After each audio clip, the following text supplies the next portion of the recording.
召喚ユーナイテッドエンパイア。今日は試合があった。そして彼がエンパイアの応援してくれるんですよ。みんなブローキンテーブルポッドキャストよろしく。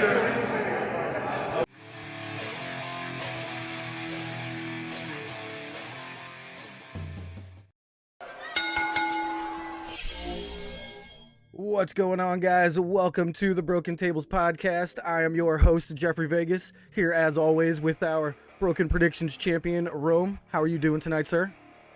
I'm doing fantastic, Jeff. Rome doing excellent in his beautiful, beautiful game room there. My God, that's a lot of games. Well, see, here's the thing, right? So we were talking in the Discord about like the cover for the game and stuff. And Jeff was just having some really dog shit gaming takes. And really, honestly, most of Jeff's gaming takes in the entire time I've known him have been kind of not great. So I decided, you know what? Thank you, Big T. You know what? I'm going to do it from the game room tonight. Yeah, thanks, Juan. Yeah, absolutely. Looks great, man. Looks great. We might have to mess with the lighting a little bit there. It's bouncing off that belt like the sun bouncing off of my windshield when I'm driving. Well, it's the most prestigious title, in the Broken Tables universe. Yeah, it is excellent. I promised you all a surprise here for Wednesday, and considering I've been on a pretty big losing streak, and the High Rollers haven't been doing very well in any of our Broken Predictions championship runs, so I had to come up with something, So, Rome, what did we come up with here?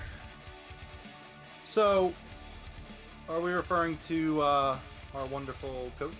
Yes, we are. Coach, you better still be here, by the way. We got something special going on for you right now, under construction. Well, I don't want to show it until I know that for a fact the coach is still here, because I know he's on that West Coast life. Yeah, he did say have a good stream, fellas. I'm hoping he didn't leave and go to start watching Dynamite, maybe, but... If he did, then we're going to hold off on the surprise, because it has to do with the coach.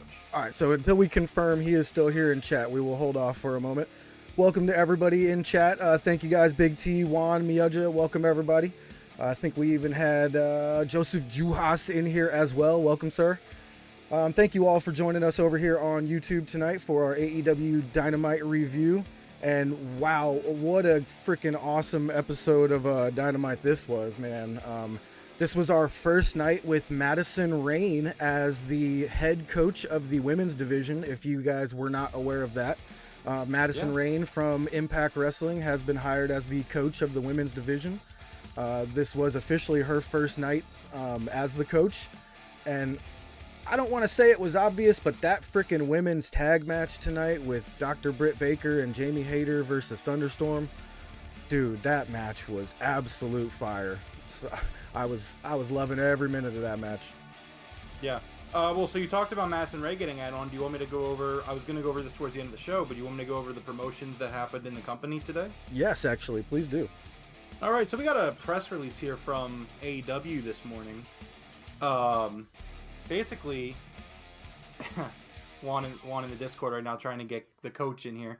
So basically, AEW announced some promotions today on their corporate structure, more so the talent relation structure. I'm just going to go through and read who got promoted and whatnot. This is the official press release from AEW. AEW CEO and GM and head of creative Tony Khan has announced an expansion to AEW's talent relations team with the promotions of key staff members including Sanjay Dutt, QT Marshall, Pat Buck, and Tony Schiavone. In addition, Madison Ray will join AEW as a coach in the women's division. Goes on to talk about the meteoric rise of AEW and how there's a need for, expansion a little bit. Talks about Sanjay Dutt. Sanjay Dutt's been promoted to Vice President of Production and Creative Coordination. In his role, he will coordinate communication of AEW storylines, liaise between post-production and key staff to maintain content workflow, produce ancillary content, and mentor new producers. Dutt joined AEW in 2021. I'm not going to read the whole kind of afterwards part because it kind of goes into what he's currently doing, like on screen and whatnot. QT Marshall has also been promoted. He's been promoted to Vice President of Show and Creative Coordination. He will help manage show elements, including planning programs and storylines, character development, overseeing extras, and live event logistics coordination. So basically, he's going to be kind of really helping with the communication. At least that's the way I read this on Tony Khan's, part. It's been a big issue from some, I feel like the number one issue that people have working with Tony Khan was that sometimes communication may not have been his best, his biggest strength. And I feel like a lot of these moves here today are to address that. And I think that that's an amazing thing. It's it's not that there was a problem, it's how you can fix it that matters. You know what I mean?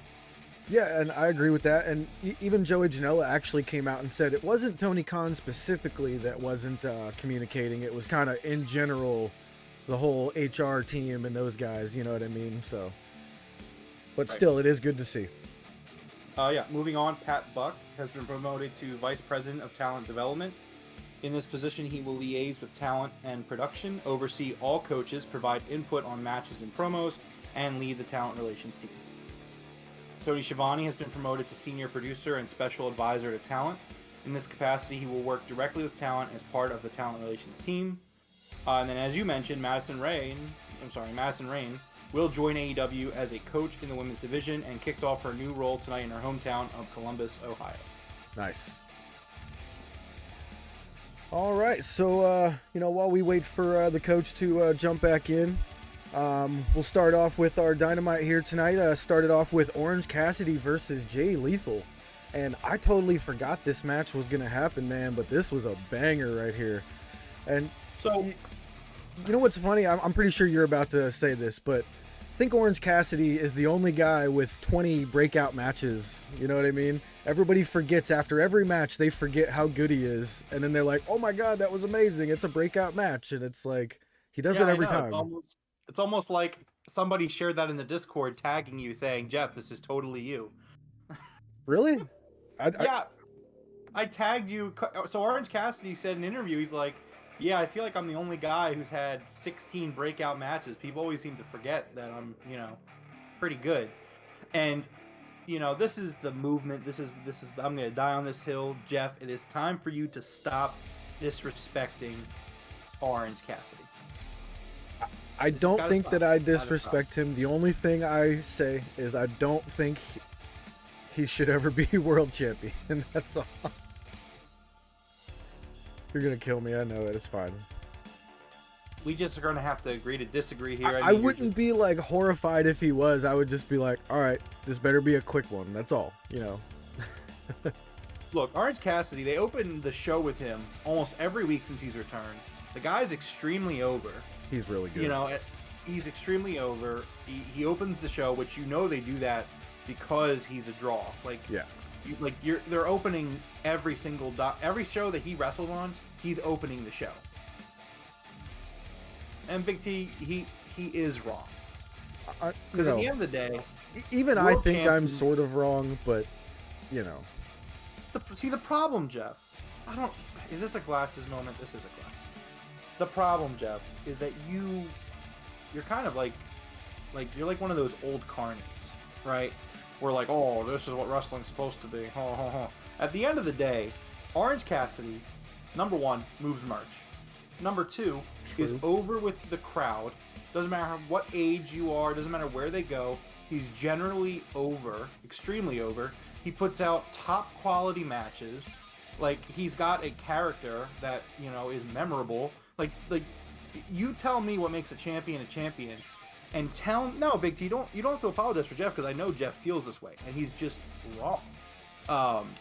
I think that it is an extremely, and I don't want to make fun of you and call you a carny piece of shit, but it is an extremely old-fashioned stance to look at someone like Orange Cassidy and say, that guy should never be a world champion. And, there are a lot of people who have that mindset, and that's fine. It's completely okay if he's not your cup of tea. He's not what you see as championship material. Me, he checks every box. Is he over? Yes. Merch? Yes. Great matches? Yes. You name it, he does it. And good character? Yes. So like, and he's funny, and he's entertaining. Orange Cassidy is consistently one of the most entertaining parts of AEW on a weekly basis. Like, just hands down. It's just, and he could go too. Like we saw it in this match tonight. You know, it's super fast paced, and he had a great match with Jay Lethal. Yeah, absolutely. That match was killer. You know, I think this was the first time that Cassidy's music, the new music, has hit, and I immediately recognized the new Orange Cassidy music, and I was like, okay, I love this. I actually really like it now. I think the only reason I didn't like it before was because it wasn't recognizable to me as his music, but now that my brain puts the two together, I love it. It fits in perfectly. It does. Thank you for you're 2 months late to the party, but I mean, I guess you got there eventually. I do hope though that the best friends keep the other music, the Cage the Elephant or whoever that is. It sounds like it's not them. I don't know why that popped into my brain, but I think it's just a Mikey Ruckus track. But is it a Mikey Ruckus track? Okay, I do hope that the best friends keep that though, and they don't keep using the same music for everybody. Yeah, and also Big T, like, yeah, don't worry about it. This is not the King's Court is a family. You know, we're a unit, and it's okay. If we don't agree. You know, it's fine. It's not that big of a deal. Yeah, but Jeff, you on the other hand, it's a serious offense. It's really bad, and I'm going to sit here every single episode of the Broken Tables podcast, and I will fucking die on this hill. Orange Cassidy, not saying he will, but he is a world champion caliber wrestler in today's day. Let me throw this at you. I'm talking AEW like world heavyweight champion. I'm perfectly fine with him taking any of the other belts, somehow being a tag champion, somehow trios, somehow TNT, somehow Atlantic, All Atlantic. Like, I'm okay with any of those. It's just that world heavyweight title, you know what I mean? There needs to be a prestige behind it of, like, say somebody who doesn't watch wrestling just sees the dude on TV and they're like, that dude's the champion. Like, you need to look at him and be like, okay, I want to watch that show. Like, May I interject with something real quick? Sure. How you doing tonight, Jeff? Doing good, man. Doing good. I was doing good. And here we are again. You know, people said the same. Not being nice to you. Yeah, we're trying to figure that out. It's new room. You know, I'll try to remember to sit back. It's the camera. I'll have to fix that for you. I'll get a new camera. We'll figure it out. So Jeff, you know, people said the same thing about Mick Foley. You know, why is it this guy's not world champion caliber? What are you fucking talking about? There's something different about Foley, though. I get what you're saying, is they did say that, but it was in a, oh man, it's tough for me to defend myself on this one, but I really do think that that's different. Do you maybe think you're wrong then if you can't, you know, defend your stance? No.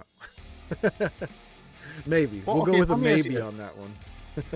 So what makes this guy, and I guess we're just going to have, this is going to be an ongoing segment here on the Broken Tables podcast.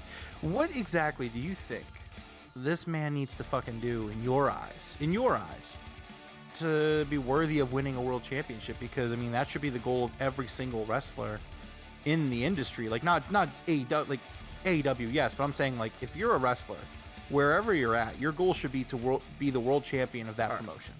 So you want me to be honest? I'll be perfectly honest. He needs to gain about 25 pounds. That's my answer.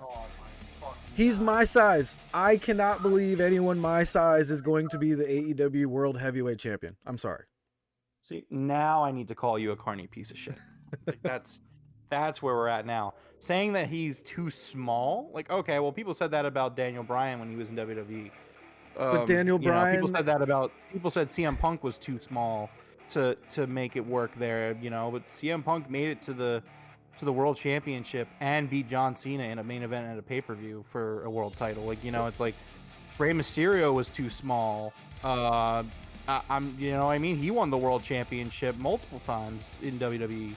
So I could go on if you want. I just, like, I feel like you're kind of stuck in an very old school mindset about this, and there's nothing wrong with some old school philosophy kind of working out, you know, but And Big T saying Orange Cassidy for him is in the league of Roddy Piper, Ted DiBiase, a guy with a gimmick who's so good he doesn't need the world title. And for the record, I agree. I don't think Orange Cassidy needs the world title. We were in the Discord talking about that during the match tonight, where it was who was it? Juhas. It was Juhas, and we were talking about this very thing. And it's like, no, Orange Cassidy doesn't need to win a world title, but at the same time, the guy is definitely a caliber in the company to win a world championship. Will he? I'm not saying he will. I'm just saying he has everything, all the tools needed, where Tony Khan could very easily make that call. So to defend myself against all the names that were just said, all of the names that were just said have a look about them. Go take a look at, go Google all of them and put them next to each other in a photo. I'm not talking about how short they are. It's not necessarily their size per se, even though that I said gain 25 pounds. There's a look about you as like a person. To hold the world heavyweight title, Rey Mysterio earned it. How long did it take before he got that? 15, 20 years, I think it was, before they gave him that title. Eddie and Benoit were buff as hell. They were both roided out of their minds, so that's not even close to being a small even though you're a short guy. I'm saying Cassidy, to me, he just does not look like a world heavyweight champion. That's all I'm trying to say. So if they put it into a storyline somehow where he got it and held it for, a few weeks, maybe a few months at the most, I would be fine with it. It's just they could not believably put him in a program, let's say with Jon Moxley, and have him beat Moxley clean somewhere and become the champion of AEW for the next conceivable year. That is not a believable thing to me. He almost beat Kenny Omega for the world title. What are you talking about? I know that, but that was just a great match where he had a great match with Kenny Omega. They were still trying to establish AEW and put on great matches. Like, dude, oh my God. I get it. I'm making it worse, Mioja. I get it. I'm just, there's nothing that's going to talk me out of this. Like, he doesn't have the look to me. You know what I mean? So, Jeff, every time you make an argument, not only does it get instantly debugged, like it just gets torn apart. Like this is like an all-time bad take for you. I hope you realize that. Like this is like I'm fine with it. I'm fine with it. Like you say, like he doesn't have the look, right? Like he just doesn't have the look. Like what look are you looking for? Are you looking for a Roman Reigns type guy? Because I mean, I'm looking for someone larger than myself, someone who doesn't look like me. I'm sorry, but someone who looks like me, I cannot get behind that as a world heavyweight champion of a major wrestling organization. I'm sorry. And I'm dissing myself on that one. Like, dude, I work out. I got a few little tiny muscles here, and I'm pretty skinny like Cassidy. He's probably the same height as me, and we're probably the exact same weight. Like, that's just my thing. I don't know. It's... I never took you for the judge a book by its cover type, but I mean, here we are. I mean, the dude fucking has amazing matches week in, week out. Match of the year was Will Ospreay. I don't give a fuck what anyone says. Absolutely, I can't deny any of that. Cannot deny any of that. So then, what is the problem? This guy's a merch seller. Kids fucking love him. You have kids dressing like him. Like it's the same thing as Rey Mysterio. Like you argue like, well, Rey Mysterio took him forever. Yeah, like he won the world title in WWE, and like, to AEW's credit and to WWE's fault in the past is that they have historically been a big man's promotion. So the fact that Rey was able to do that is a very big deal, regardless of Eddie Guerrero's passing and him riding that wave or not. Like at the end of the day, it still fucking happened. And like you can't just be like, oh, well, it just took him forever. Like Orange Cassidy's been wrestling for a long time too. The dude's 37. Like it's like I hear you. But the problem is, like, this is such a bad take on epic proportions that, like, I don't know. Like, I'm just like, next time you tell me you like someone, I'm just gonna be like, oh, yeah, well, they don't look like a star. So fuck them. I mean, hey, like, we both entitled to our opinion. If mine's old school, that's just the way it is, Sure, I guess so. Hey, Juan's got a good point there. Jericho wasn't all that buff as a heavyweight champion, but like I said, he's established after years and years and years of work. So like maybe, let's say in a few years, I may change my tone completely about Cassidy. If he puts in all the work like these guys did, like Ray did, and I could possibly change my tune. But until then, that's just the way I feel. You know what I mean? So are you implying that Orange Cassidy has not put in the work in his career? I think he's absolutely put in the work in the time he's been in AEW. So it's only been 3 years. You know that he was wrestling before AEW. It's not like I had never heard of him. He just like was poofed into Never heard of existence. him. I doubt that many people had ever heard of him before he was in AEW. I mean, look, I'm not gonna lie to you. I didn't, but at the same time, you're acting like. But before I would AEW agree was with Juan over. right there that I am actually probably in the same school as Jim Cornette, and I can't stand him. So I get it. Let's get back on track here to Dynamite. One last thing. You know. Just one last thing. So Orange Cassidy's been wrestling since 2004. Just so you know, he's wrestled in Jakarta. He's wrestled How old all is on he? the Indies. He doesn't even look that old. He's 38. I literally just told you this. Wow, he's 38? I'm just saying, I would have never guessed him that old. He looks like he's in his 20s. He looks like he's about, 28, 29. He's actually older than I am then. Wow, okay. All right. So, again, I loved his entrance music. I love his music now. His music is absolutely freaking fantastic. I love that they switched over to it. I love that they got the rights to it. It's great. I loved how the best friends came in stacked on each other's shoulders in a giant trench coat like something out of a cartoon to confront Satnam Singh. They stopped Satnam on the ramp from interfering in the match, so we got a nice clean match, I guess you would say, up till to the end there. Yeah, I love that spot with the best friends. Showing great. up with a really tall jacket, the trench coat jacket, to be the same size as Satnam Singh. It was hilarious. Yeah, it was great. I love Orange Cassidy and the best friends, and I will absolutely die on this hill, whether it's hot take, not a hot take, don't care. One of the best things on TV. Yeah, I thought this match was flipping fantastic, and like I said, every time he has a match, it's like a breakout match on Twitter. People are like, "Oh my God, did you see this Orange Cassidy match?" And I'm like, guys, we say this every time. When are you just gonna give him credit for having amazing matches? Yeah, Jeff, when are you going to do that? Wait a second, you can't just take that stance after the. Yes, I can. I can say someone has great matches, but they're not world championship material. Like, nah, man, you're no offense, you're contradicting the hell out of yourself. Right? No, dude. Okay, do you know who Paddy Pimblett is in the UFC? No. Okay, he's a young man from England. He puts on one of the best shows you will ever see in the Octagon. He is unbelievable when you watch this show. The crowd goes ballistic for this dude. But if he joined anybody in the top 3 in that Octagon, he would get knocked out and he would be done. So that is where I'm saying someone can absolutely be a great performer, but they're not championship material yet. Does he win fights in it yet? Oh yeah, he wins fights. Oh yeah. And I could be wrong. I could be wrong. If he jumped into the top 3 and fought someone, could I be wrong? Could he win the fight? Maybe. But the consensus is right now is if he joined even the top 5, he would get eaten alive. So it's just one of those things. Like,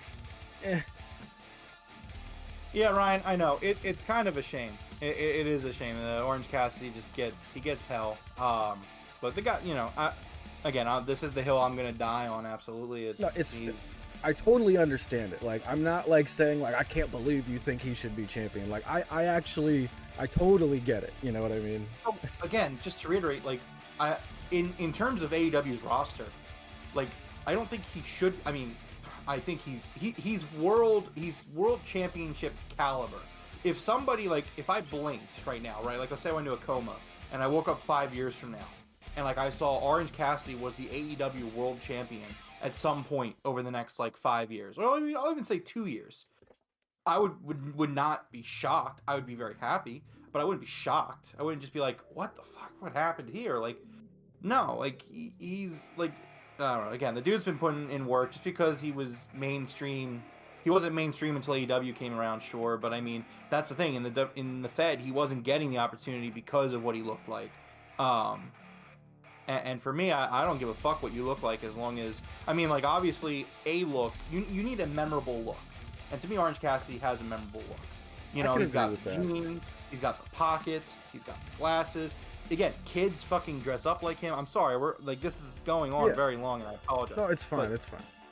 I feel very strongly about this. I feel like this guy has done everything he needs to do. He has wins over guys in the company like Chris Jericho and Adam Cole. Like I don't know what, like you're saying, like he needs to put on 25 pounds, and I think that is a very shitty take to have in pro wrestling today, in pro wrestling specifically, not sports entertainment. But that's just. I got you. I mean, you know, it is what it is. But like I said, if it happened, I wouldn't be like upset. I'd be like, cool, let's just not let this last for a long time. You know, let's do something cool with it and fun with it for a couple weeks, and we'll see what happens. You know, but well, everyone will just keep buying his merch, and he'll keep being a top guy. So I tell you what, the more we've talked about it, I do want to see him as the first like North American side All Atlantic champion. I would actually really enjoy to see him as the All Atlantic champion. See him touring around like Pac is right now over to England, and then maybe over to Japan, do some stuff like that. Yeah, Ryan, he's entertaining, guaranteed money. Big T saying this is arguably one of the greatest conversations since I started watching the show. Just another reason why he loves us and the dynamic.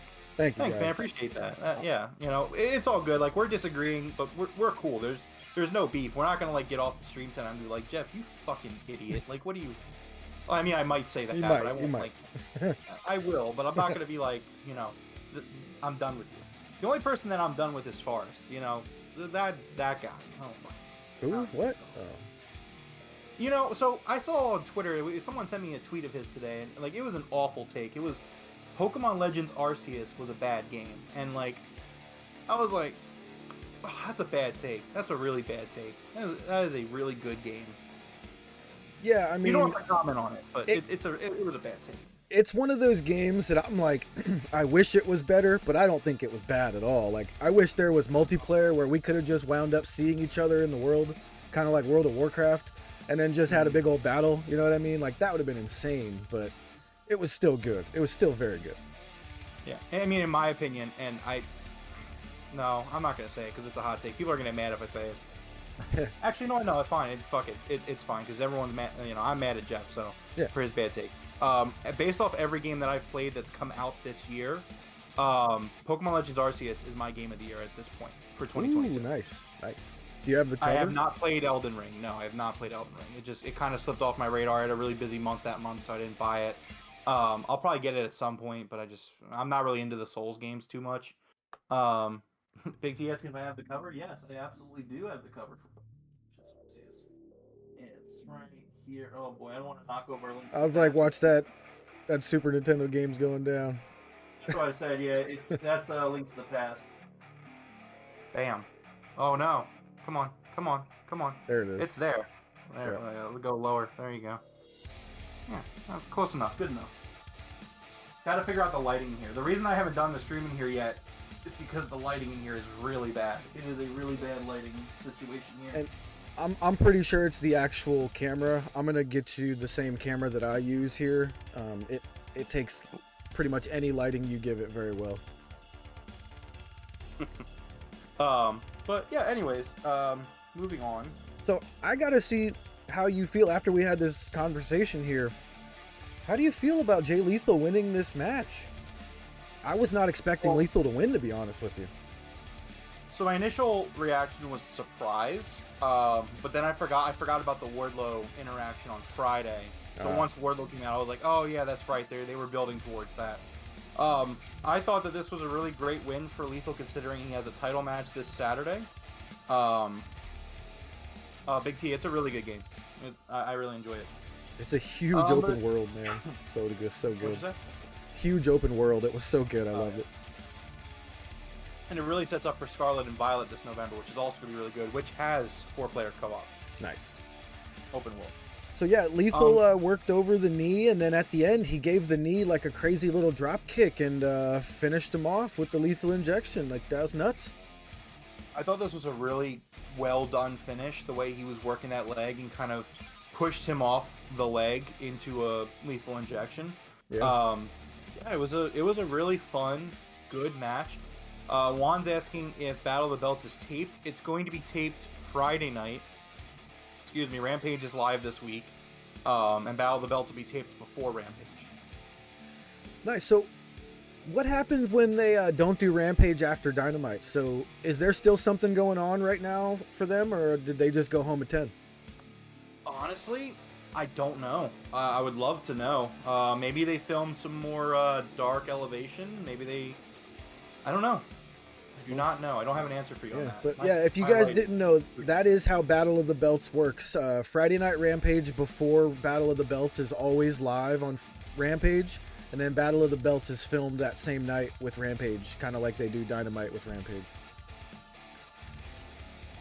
All right, so Jay Lethal gets the win. He goes to attack Orange Cassidy again after the bell. We get the Best Friends come running out, and then Wardlow comes out as well. I wish there would have been a little bit more interaction there, but Wardlow kind of just climbed in the ring, scared everybody off, and then screamed and yelled for a moment.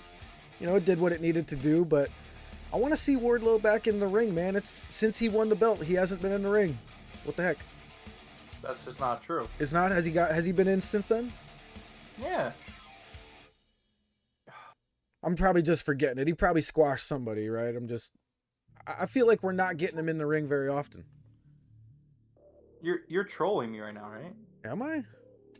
Are you? No. He wrestled fucking Orange Cassidy last week. That was last week? It was either last week or the week before. He has been on TV. Okay, you're right. That match did happen. So, all right. He defended the title like twice, I think. Okay. Maybe just missing him for 1 week, and I was like, already missing him. I want more Wardlow, man. Oh yeah, I mean, I'm sure he's got enough weight for you, huh? He does, absolutely. That's another thing. When you're putting him in programs with guys that look like that makes him look even less likely to me. Like, come on. Boy. Well, I just want to let everyone know that here on the Broken Tables podcast, I do not judge a book by its cover. I judge people by the context of their character. If you're an entertaining pro wrestler, sorry, I'm leaning down to the mic. I might as well just pick it up. If you're an entertaining pro wrestler, I fucks with you. I don't give a fuck what you look like. I like Abaddon. Abaddon's great. Oh, love me some Abaddon. I'm just saying. In the same way I love Abaddon, I could go the same way I say love Jamie Hayter. I don't give a fuck what they look like. I mean, I give a fuck what they look like in the sense that I hope they have a good look. Like, if what they're going for, they're nailing it. Or if it's something unique. I mean, I get it. I totally get it, dude. I totally do. It's one of those old school things that's probably going to be stuck with me for a while. It'll go away one day, I hope. We'll see. So next up, we got a video package for the Hook with Ricky Stark's incident from last week with Hook winning the FTW championship and, Ricky being betrayed by Willie Hobbs there. And we had a segment on this later in the night, right? Yeah, we do. I just wanted to kind of give a quick little tidbit. So, a little bit of behind-the-scenes podcast stuff, right? So, you told me Monday night, be prepared, do an emergency stream in case, Sasha and whatever happens on Raw. So, I did my due diligence as a podcaster. I didn't want to be like a dummy. So, I did watch the first 45 minutes of Raw. And along with you, I don't know if I told you, but I thought maybe you figure it out because I was texting you about it. Yeah. Watched the first 45 minutes of Raw. There was 8 minutes of wrestling in the first 45 minutes of Raw, and a lot of that 45 minutes was spent doing recap packages. And it went on so long, and this was perfect because it was under a minute, and it gave you everything you needed to know. So we can move on to the next chapter. Yes. Whereas on Raw, I think it was the Matt Riddle Seth package. But that shit went on for 3.5, 4 minutes. And I'm just sitting here yeah, I know. I unfortunately watched SummerSlam the night before. Or 2 nights before. Can we not do a complete 4 or 5 minute recap of what happened 2 nights ago? And then they did another recap. Also about the opening of Raw. It was dumb. But anyways, my point is, this is the way to do a recap. 45 seconds to a minute. Just get the key points, throw them out there, bam, and it was great. Yeah, it was perfect. You took the words right out of my mouth, just like they just bang, bang, bang. We had everything we needed to know. Next up was Adam Cole, baby, finally returning with the Undisputed Elite. We had all 5 members out here for this one. And, Hey, dude. Jeff, can I ask you a question real quick before we get into this Yeah. segment? Adam Cole, world champion caliber? Fuck, yes. I'm sorry. I didn't mean to yell and laugh into the mic really loudly. Yes. Why yes, Jeffrey? Why yes? He couldn't. He's very skinny. He's very small. Are you aware of this, sir? I am. And he wasn't in WWE until like 2018 or whatever it was. Are you aware of this, sir? Where has he been at? Like, what's going on? God fucking damn.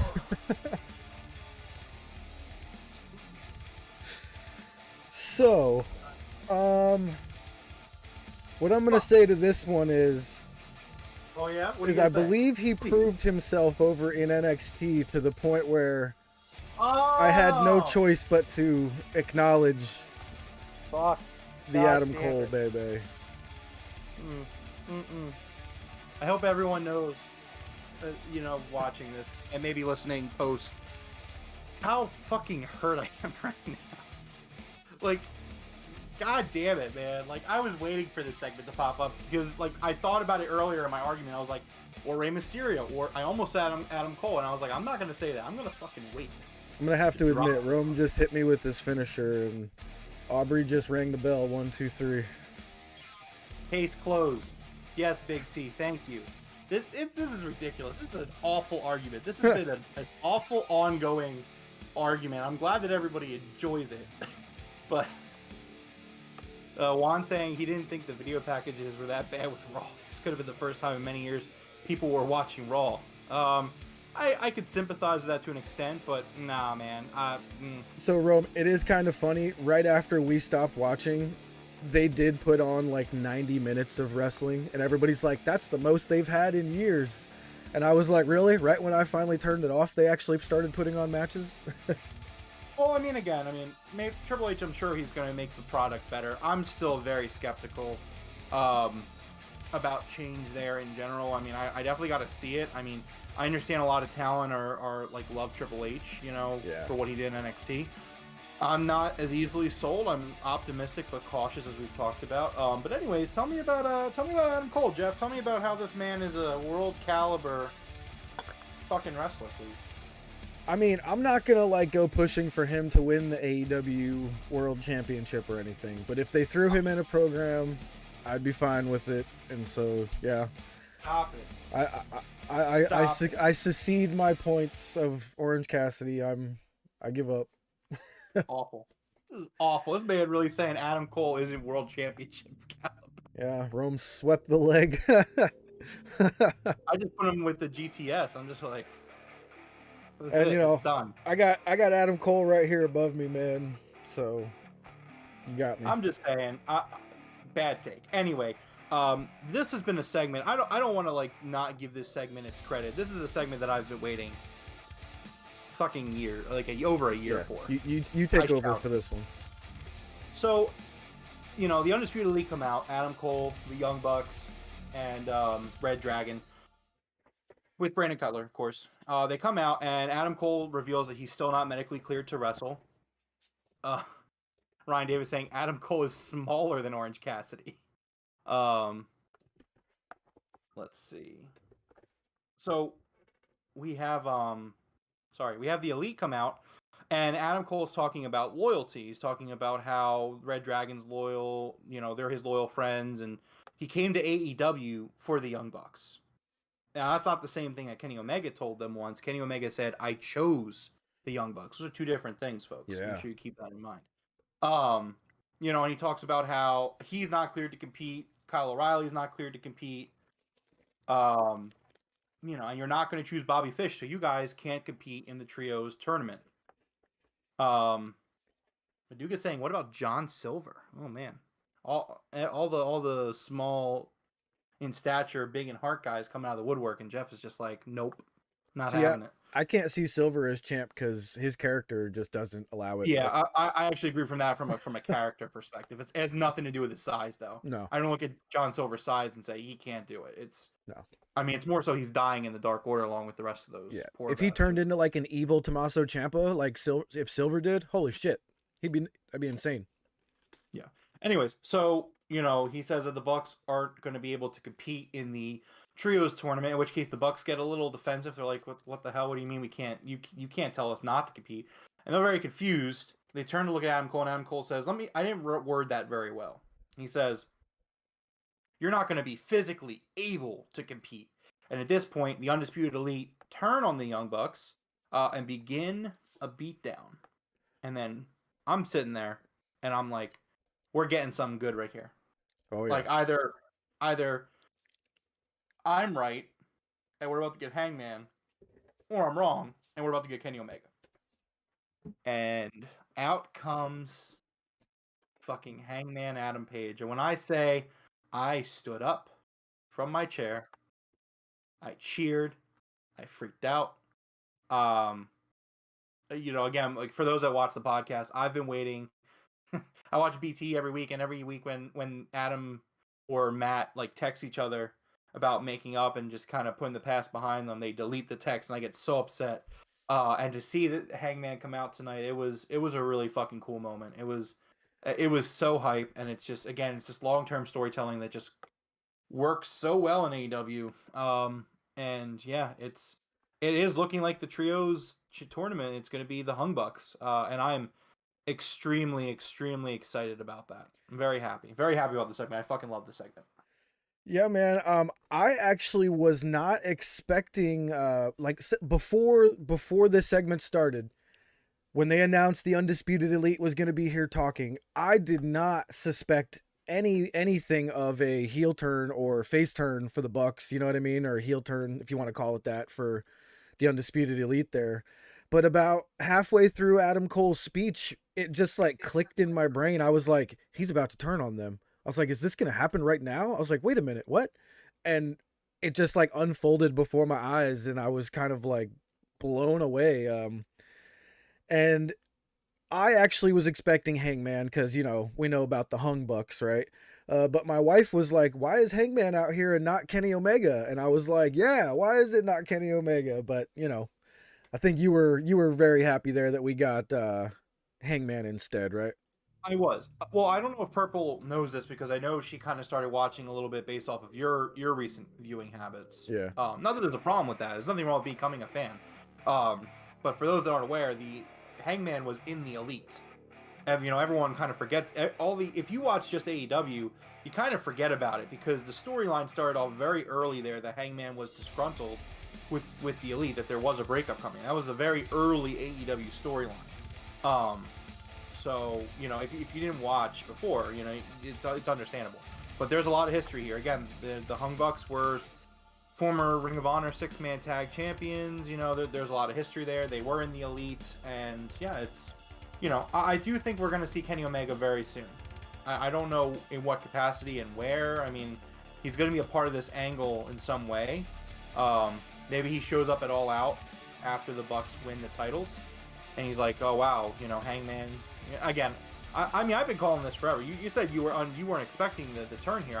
I absolutely. We talked about it last week. I was like, this is probably where they do it. Where oh boy. Is he here? He's here. I didn't think he was gonna make it. Let's see. Tiger. Usually he sits on my lap to get on the stream. I guess he's doing his own thing.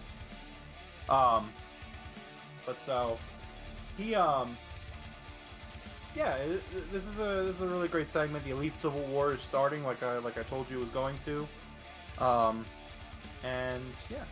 I guess this sets up for Kenny coming back, so we'll probably have another incidence of these guys beating the Bucks down, and we'll probably hear that battle cry, man. I can't freaking wait to get Kenny back. Oh, jeez, it's been so long, man. Excited, it feels like it's been like 2 years. I mean, yeah, it's been about a year in November.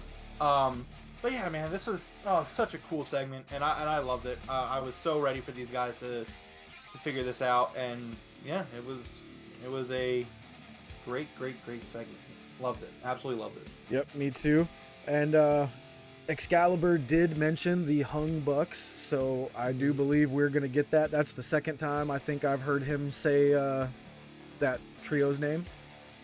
So I also want to point out the great shot of the child. You knew exactly what I was going with this. Of the child whose life was ruined by Adam Cole. This, for those that weren't watching live, or maybe you missed it, there's a shot to the crowd when the Undisputed Elite turn on the Bucks, and there is this child who is like crying his eyes out. Thanks, T. I didn't mean for that to be on. Thank you. You have music playing right now? What are you doing? There was some ending music for when we end the pod. Oh, okay. Ryan Davis, what are you feeding that thing live chickens? Nah, man, he actually doesn't eat much, believe it or not. He's not that fat. I was just holding him in a way where he looks a little chunky. Yeah, he's not that big. No, he's a very very healthy 13-year-old cat. That's my guy. Juan saying I think Jay White could get involved in some way with the Bucks, and maybe he could have a storyline with Omega. Well, yeah, again, like we've talked about it in the past on the podcast, and I think the Elite Civil War is coming, and I could see, I mean, again, Jeff, you can say it. We've talked about this for a while now. I do think Jay White could get involved here. I mean, I think when Kenny Omega comes back, they are going to be short a guy. Apparently, Roderick Strong's contract isn't up for a little bit, so I don't think they could do that. The Big T said that kid is the new angry Miz girl. Oh man. Yeah. That kid bothered the wife too. She was like, "Oh my God, look at that little boy crying," and I was like, I was even like, "Whoa, that kid is very upset right now." I was like, Elite, man. But how does a young child like that loves like the Elite that much? Like that's crazy. How does a young child love wrestling? Like, what do you? No. It felt like it was specifically like the Young Bucks, and they just don't seem like those characters that young children gravitate towards. How do you figure? I don't know. I just figured like the Best Friends would be something more where a kid would be crying if they were getting beat up. I mean, the Young Bucks are extremely colorful. That is true. They're the most incredible wrestlers. They're the best tag team of all time. Yeah, they don't curse and stuff like that. They're very family oriented with the Bucks. Okay, I get it. When I put it 2 and 2 together, yeah. They're Christian AF. Yes. They have merch that literally says Christian AF. Yep. Jeff in general, man, bad takes tonight. Not a good night for Jeff. No, I wasn't saying. I don't see how that was a bad take. I just, It's like, I don't understand how this kid could feel emotions about pro wrestling. Like, no, about the Bucks is what I was thinking. But now that now that we go through it, yeah, they're very family oriented. It makes sense now. Yeah. I know. But yeah, I feel bad for that kid. The dad, I definitely feel bad for the dad that was holding him. The dad was getting emotional too. Yeah. That's probably why, because they probably love the Young Bucks together. I bet you that dad, and again, that would be the kind of dad I would be. Like, well, he probably watches the Young Bucks every week with his son. Yeah, he's probably got Buck stuff everywhere, action figures. They were finally so excited to go to Dynamite Live. They were like, "Oh wow, the Young Bucks are going to be on the show. Me and my son, we're going to share this moment together." And then that happens. Yeah, that's why the kid cried. There's a lot of buildup that we aren't aware about leading up to this, Jeff. True, totally true. So, it's okay to feel for these characters. Yeah, absolutely. I know you come from the New York territory where you're kind of trained to not give a fuck about anything, but here we care about things. It doesn't matter if he's 6'5", 300 pounds. The Young Bucks. Yep, I get it. It's our guys. Violence is scary to kids too, so having people you like unexpectedly beat up, yeah, okay, yeah. So yeah, I get it. Yep, I get it. Yeah, Purple was a teacher, by the way, so she's got that, teacher's perspective there. Yeah.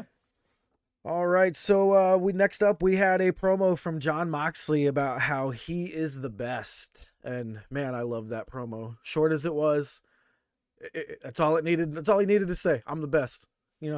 That's it. Generational talent there. Yeah, absolutely. That's all you gotta say. It's an excellent promo. It's just, it's masterful how a guy can have a promo like this where it's like, And these Moxley promos are like this. Like, he doesn't really go anywhere with it. He just talks, and it's incredible. Like sometimes in a promo you have a starting point, and then like you have your where you have to get to, and like Mox doesn't really do promos like that. Like he does like I don't care who I fight, and when I say that, that's not a stock answer. I really don't give a fuck. I'll fight whoever, and that was the promo. That was the promo tonight, and like any other guy, like there's a very small amount of guys that I would say, guys and girls, that I would say can get to that level, and Mox is one of the very few. Yeah, great. Yeah. Purple, what was your degree? K through 6, I believe, something like that. She did like a before and after school program. Yeah, K through 6. Yeah, that's where she met my wife. Yes. Oh, that's right. Yeah, the whole full circle there. Yeah. That's how we met and everything. His wife, my wife, both did the before and after school program. Yeah. All right. Next up was Christian Cage backstage with Tony Schiavone in a interesting little interview. And my first thought was like, why are they in the garage back there for this interview? And all of a sudden, Christian looks over and there is a speeding vehicle heading directly for him and Tony. And I was like, get out of there, Tony, get out of there.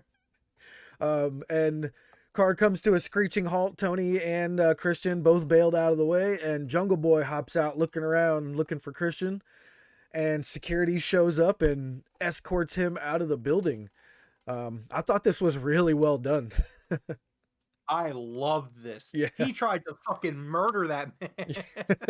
And this is probably one of the better, like, attempted murder segment. I don't know how I want to word this. Attempted murder segments in wrestling probably ever. Like, a lot of the other times they don't look very good.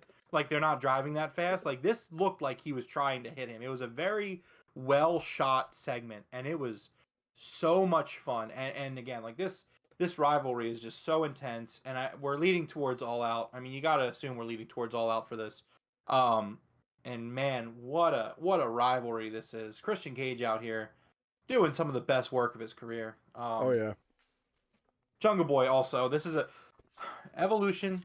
Jungle Boy's continuing to move forward with his character development. He's not just the smiling babyface anymore. He's got a motive and he's got a reason why he's doing stuff. Yes, Miyoja, 100% we will be playing the game on stream. Yep. Oh yeah, I already have it pre-ordered on Amazon. I didn't even know you could. I'll do that tonight. Yeah, it's up for pre-order. I'm getting the Xbox version, Jeff, just so you know. Oh, well, I don't have an Xbox. I'll probably be on PC. Well, you see, Xbox, I believe, has crossplay with PC, so okay, it should be fine. Cool. Yeah. Anyways, so yeah, Big T saying his foot didn't leave the gas until the last second. Yeah, I thought that. I was like, damn, he's going fast. Like that was very well done. Yeah, for the AEW video game, I'm pretty sure Cody's still in it. I can't wait to beat the shit out of Cody. Every single goddamn every match. They're gonna set Cody on boo hard difficulty. First of all, I don't know if you can tell by behind me, but this is I'm a real gamer, man. I play my Xbox stuff. I got my Nintendo stuff. The PlayStation stuff is over there. The bookcase over there. You know, the console war bullshit. Hold on. So here's the thing, right? How you doing, Purple? I hope you're doing good. Console war tribalism is fucking gross. And if you take part in that, it's kind of gross. Xbox is great. They do great things. PlayStation's great. They do great things. Nintendo is great. They do great things. Now, do they all have issues? Absolutely. That being said, my Series X is a more powerful console than my PS5 or my Switch, which, yes, I have a Series X and a PS5 and a Nintendo Switch. So if a game is available on all three consoles or any like combination of the two, I'm getting it for Xbox because that's just that's where I like my my multiplats, you know. So, boo Xbox, you know. Then you're just playing yourself. You're acting like Orange Cassidy's not world championship material. My God, there's so many bad takes going around tonight. Now, so back when we used to play a lot, there was like a huge tribal war. It was Xbox versus PlayStation big time back when like Destiny 1 and Destiny 2 were around. But I'm for everything as well now. Like I play the Switch. I play, if I had an Xbox, I would play it for sure. Next up was my, I don't know if I want to say this yet, but I'm going to say it right now. And if something comes up later that beats it, then we'll see. But this was my match of the night. This Britt Baker and Jamie Hayter versus Thunderstorm, Tony Storm and Thunder Rosa. This tag match with these women was absolutely amazing. With no hardcore shit happening, I think there was a little bit of shenanigans with Reba happening, but like it wasn't overboard. It was just an absolute great match from beginning to end. I loved this. Yeah, I thought this was an excellent match. There was a few matches tonight where I had such a good time with it. I didn't take a lot of notes. This is one of those matches, unfortunately. Not unfortunately. Again, like if I have so much going on that like I just forget to take notes, that's a pretty big compliment. Yeah. And I had a blast with this match. I mean, a few of the little things I did write down was Jamie Hayter is I don't know if I want to say slowly, but she is getting over with the crowd as the heel sidekick. Which is more Jamie Hayter. They're, like you said, Madison Rain being here, there was definitely a shift in focus.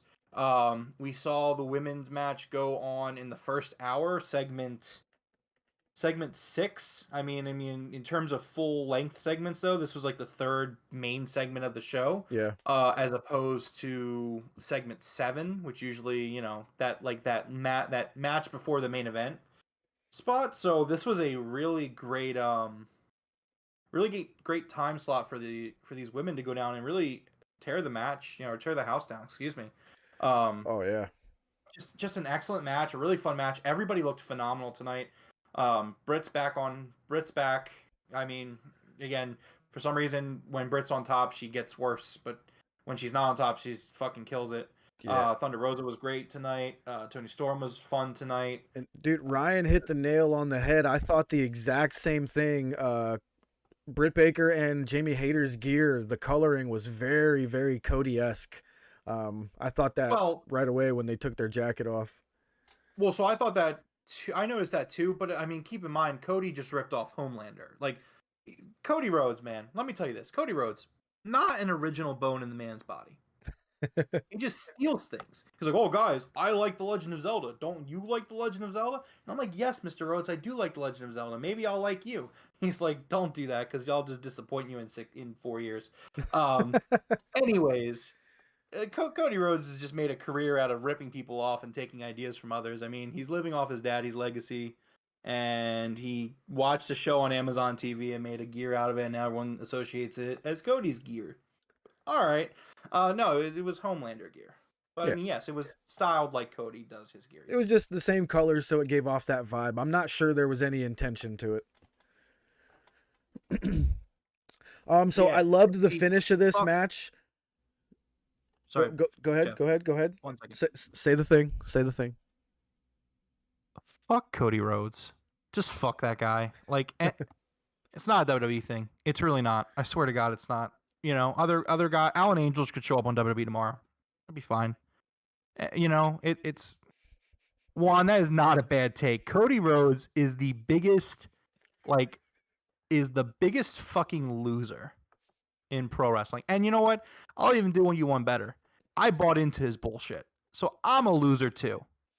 I got fucking played by Cody Rhodes for years, thinking that this man represented my subsection of the fan base. I got played like a fiddle. So, yes, fuck Cody Rhodes. I won't be making that mistake again.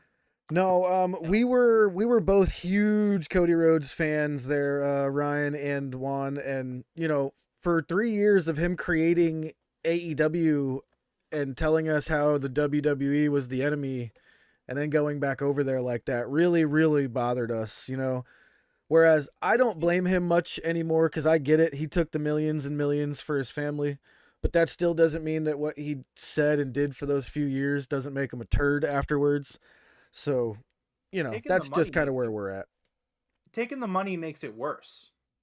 Again, so I mean, Ryan might not know the story, so I'll just tell for the sake of telling it to make sure that I'm represented correctly, because I really don't consider myself a hater per se, but I can understand how I come off as a hater sometimes. So I was very disenfranchised as a WWE fan. Again, sorry to the people that are here and have heard this story before. I was very disenfranchised as a WWE fan. I felt like the product was not for me anymore. I felt left out, and I considered just giving up on pro wrestling in general a few years back. WWE really beat the love out of me for, pro wrestling. It took all of my guys and basically told me, you don't matter. Goldberg squashed, Bray Wyatt in 10 seconds in Saudi Arabia. I was a big Dolph Ziggler guy. He got squashed. I mean, he's still there, but I mean, he hasn't done shit in 10 years. Amongst other guys. There's a list of guys. Cody was one of them. And when Cody got let go, and just the way that he carried himself outside of wrestling, whether it was kayfabe or it was really how he felt, to me it doesn't matter. This man sold himself to a section of disenfranchised pro wrestling fans like myself, who felt, again, left behind by the Fed. And he spent 6 years. That was his point. His point was, I am your guys' fan. That subsection, I'm your guy. He would be the throne breaker. He would do this, that, the third. He would very frequently do things that were very anti WWE. And he would say things. And, he said on promos, I can never go back there because of how I feel about that place. And so for him to go back there, to the company that made his father a joke, to the company that made his brother a joke, to the company that made him a joke. And, like, mind you, this is not like 2022 WWE, or late 2022 WWE, where Vince is gone and people are gone and things are different. This is pre all of that. This is, Vince is still there, Laurinaitis is still there, the culture is still there. And for the record, I understand completely why he took the money, although Meltzer speculated that the money wasn't much more than what AEW was offering him to do all of his roles. So, I mean, at the end of the day, there's just such a level of disingenuousness there that, like, I don't give a fuck if it's Cody Rhodes the character or Cody Runnels the human being. That's scummy as fuck, and I can't fuck with that. So, and I agree with Big T saying we all got played. That was his MO the entire time. Absolutely. And again, that's why I said I'm a clown. I was fooled completely. Ryan Davis saying he got promised a world title. He never got one in AEW. He's about the only guy I'll watch over there. The problem is that Cody Rhodes booked himself to never get a world title match. That was not a Tony Khan thing. Tony Khan did not want him to do that. Many people have said that in interviews, from what I recall. That was Cody putting a stipulation on himself because he thought he could handle it, and then he realized that he was fucking wrong. And it's AEW, not WWE. They do not, like, when they do something like that storyline-wise, they're going to stick to their guns. So Cody kind of screwed himself in that aspect. That doesn't earn sympathy from me. Juan saying, if you watch... Sorry, go ahead. It's a tough one for me with Cody, like, because I understand why he took the money. I'm just upset with him for, basically, like, using me for 3 years as his fan. And most of the, the hate that I have was kind of like spurred on by him in some of his videos, you know what I mean? So, like, it just hurt when he did it. I'm sure I'll get over it one day. Like, I watched his match with his fucking torn pec, and we both watched all that shit, and it was impressive. I got to give him that, but it's not like we're ever going to be fans of his again, because I feel personally attacked. Yeah, no, it feels very personal because, again, he spent those 6 years taking these fans and using them. Yeah. And, like, you know what I mean? Like, and sure, every wrestler uses the fans to get over. That's not what I'm saying, but it's different. It's the message he was speaking spoke to a subsection of fans, and then he dropped them like a fucking dime. Yeah. To go back to the cult. I don't know how we got on this Cody Rhodes shit. Probably the outfits maybe, but let's get back to that Britt Baker match there. This match was incredible. The finish was absolutely amazing. We had Toni Storm doing her booty hip attacks in the corner, and she was going wild doing them to everybody. And Britt Baker, what's that? She killed Britt with one of them. Yeah, she smashed Britt with one of them. She went over and she hit Jamie with another. When she went back to hit Britt with the second one, Britt pulled Thunder in the way. Thunder Rosa pulled her in the way, and she took the hip attack. This led to the distraction for Toni Storm to take the shot to the back of the head from for Jamie Hayter to give the shot to the back of the head of Toni Storm and pick up the win. So Jamie Hayter and Britt Baker pick up the win here in an absolutely amazing match, man. Just if you guys watch any match from this show tonight, this is it right here. This was unbelievable, absolutely fantastic. Yeah, well, so this wasn't personally my favorite match, but this was an excellent match all the same. I really love Jamie getting the pin here. I thought that was really big. Yes. Absolutely. Jamie definitely deserved that pin. I can't wait to see what they do with her. She's over, and I think she's got everything, the total package, man. She's got everything you need. Oh, okay. All right.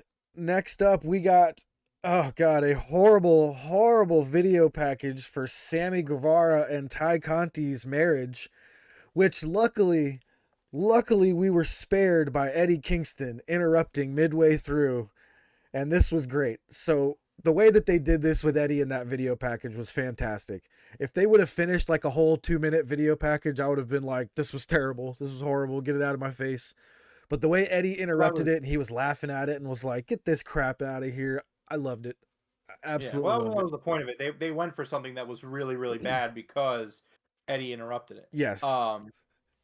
This was awesome. I didn't know that wrestlers could just interrupt the video package. Yeah, it was great. He's backstage like, stop. This is stupid. Yeah, and you heard his voice first while the video was playing, so you were kind of like, wait, is that Eddie talking? And then they cut to him. It was done very well. Very well. Yeah. And I think it's really cool. So I mean, Eddie says that the contract is sent to Sammy for Eddie to face Sammy at All Out. I think it's really cool that the Blackpool Combat Club JAS feud is still going on. I mean, we had Jericho and Wheeler tonight. We have Jericho and Mox next week. We have this match going on. I mean, we're going to talk about Daniel Garcia in a little bit, but he's got something going on with Danielson. And yeah, man, this rivalry is like, kudos to them, because this rivalry started fucking February. What is it? It's August now. This rivalry started 6 months ago, and they're still churning out these meaningful matches. Like, again, like, that's amazing to me. That's incredible. Yeah, I completely agree.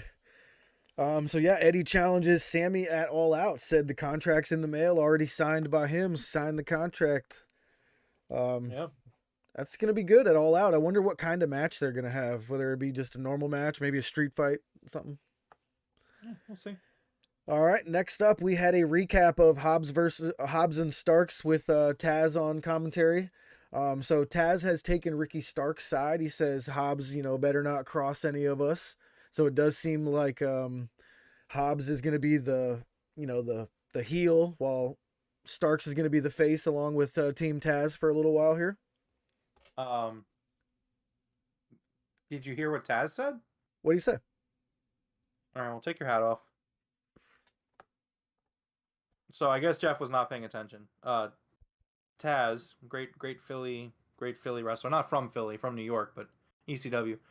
He announced today that Team Taz has disbanded. Oh, and I didn't catch that part. I don't know how you didn't. Taz literally stared at the camera and said, "Team Taz is disbanding." What? Yeah, I think somebody might have been talking to me then. It happened right before the Hobbs match. Oh, that's when the pizza showed up. Okay, yeah.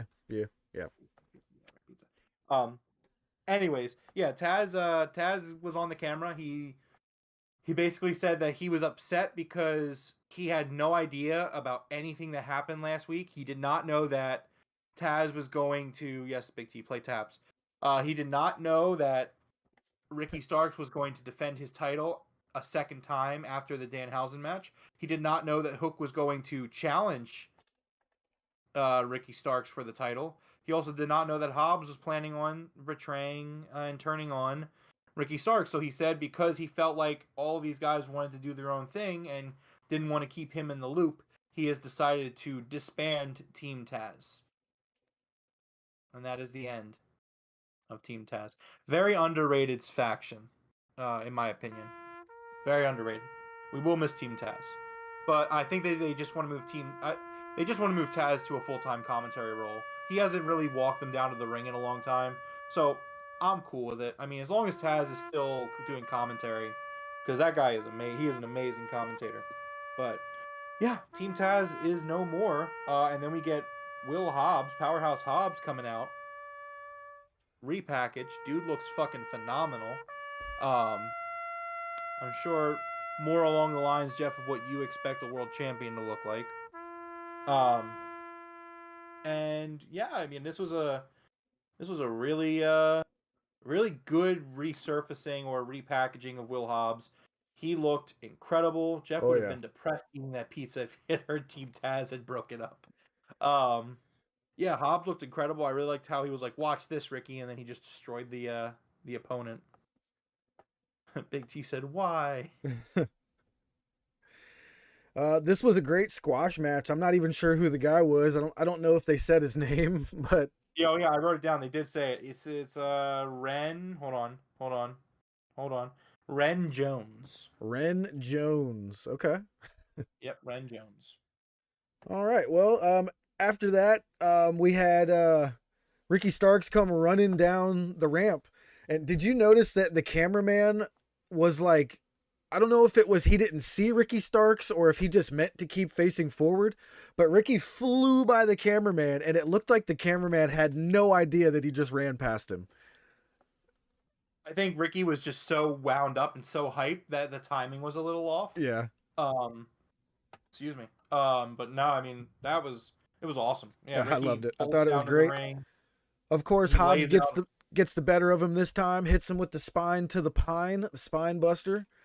And then he just gets out of the ring and leaves. What'd you think of that? I thought there should have been a tad bit more rather than just the spine buster and then walking away. No, that's a exclamation point on this whole thing. So Starks comes out, referee gets in the way. That's something you also got to keep in mind. The referee distracts Ricky for like a second, which is all you need in wrestling. Is that second for Hobbs to turn it around, and he hits him with the spine buster. He lays him out and he leaves. True. You know, I think that it was perfect. I think Hobbs' thing is like, I don't need to hit you with a bunch of moves. I'm just going to hit you once and you're going to stay the fuck down. True. Makes sense.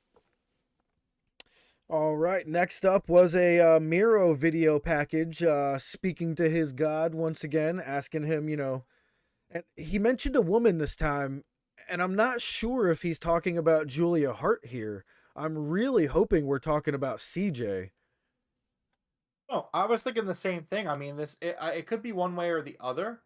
I mean, my prediction is that Miro is not going to join the House of Black, and Lana will be his manager at that point.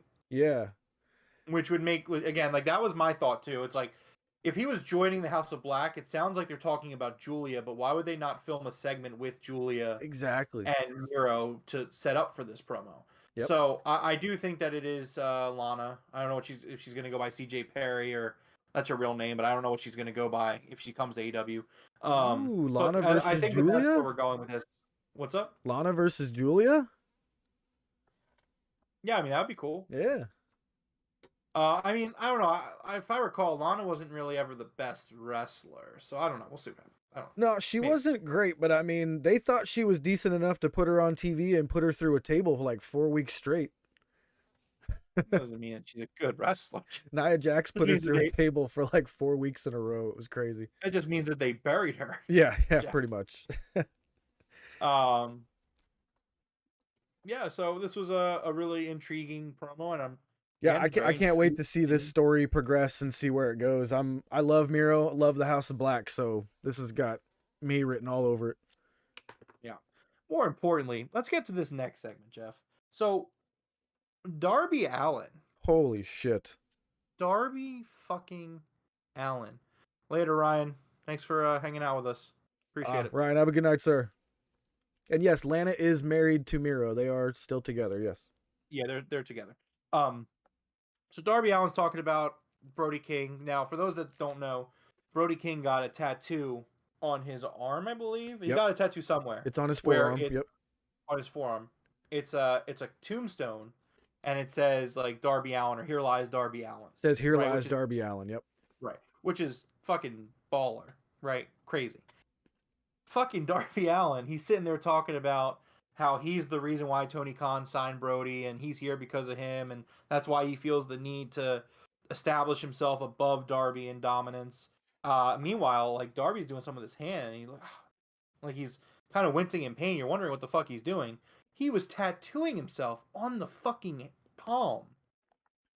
So I knew right away he was tattooing himself because of the little buzzing sound. That's a sound you'll never forget once you get a tattoo. Yeah. That was the sound of the tattoo gun. And yes, he was tattooing the center of his palm. And he wrote, what did he write down here, actually? He wrote, the coffin drops on Brody King. Yeah. That was amazing. There's nothing else you can say. Can we just stop for a second and appreciate the fact that these two men fucking tattooed themselves for a match on free TV? Let's fucking go. Like, if you're not excited for this match, like, I don't know what more they could have done. This has been it's not a long-term rivalry or anything like that, but like this rivalry has really been like unique and really awesome between the beatdown at the Zoomies signing for Darby and like when the House of Black attacked Darby at the Comic-Con panel. Now they're tattooing them fucking selves with each other's name on them. Now, I'm really excited. If you guys haven't seen, Brody King keeps on attacking Darby wherever he shows up for signings, and it's happened I think twice now, possibly 3 times. So if you haven't seen those, just go check out YouTube, look up Brody King Darby, you'll find it for sure. And it's the storyline existing outside of wrestling at the same time, and them getting tattoos. Like, they must have like a nice friendship backstage, you know what I mean? Something special between the two of them is going on backstage, you know? So I'm really enjoying this. I can't wait for that match. It's going to be insane. I love every coffin match we've seen has been fantastic. Probably better than most coffin matches I've ever seen, or casket matches, you know what I mean? So yeah, it's going to be really, really good. So at this point, Jim Ross joins us, and I just wanted to kind of touch on this first hour. An extremely, extremely good first hour of Dynamite. Oh yeah, absolutely. Crazy. I looked at the time, and it was like a little after 9 o'clock at this point, and I was like, that was an excellent first hour of Dynamite. For me, when JR came out, I was like, wait a minute, that was an hour? Like, I thought that, you know, I don't know if I want to say it seemed like it was a long hour, but it was like a good long hour, if that makes any sense. I was like, oh man, it's already, you know, like, I don't know. It was just, I wasn't expecting JR. I wasn't expecting the hour when it came up. I was like, oh wow. See, it flew by for me. Did it? Okay. Yeah. Maybe it did fly for me, and I was kind of surprised that it was quick. I don't remember. I just remember being surprised when I saw JR. I was like, whoa, wait, 9 o'clock. Oh, okay. But yeah. Next up, we got Matt Hardy versus Christian Cage. Dude, this felt like a no DQ match to me. Did you get a vibe like that at all? A little bit. I was actually kind of conflicted about this match. Okay. I don't know how I feel about it. I thought it was good. But I wonder, did Matt get too much offense in? Did Matt get too much offense? You know, I think if we're looking at the storylines that are happening right now, I would say yes. But I think they were going after the fact that this was the first match between these two in something like 20 years. It wasn't. It wasn't? Yeah, they wrestled on, I want to say it was Revolution. They wrestled in February.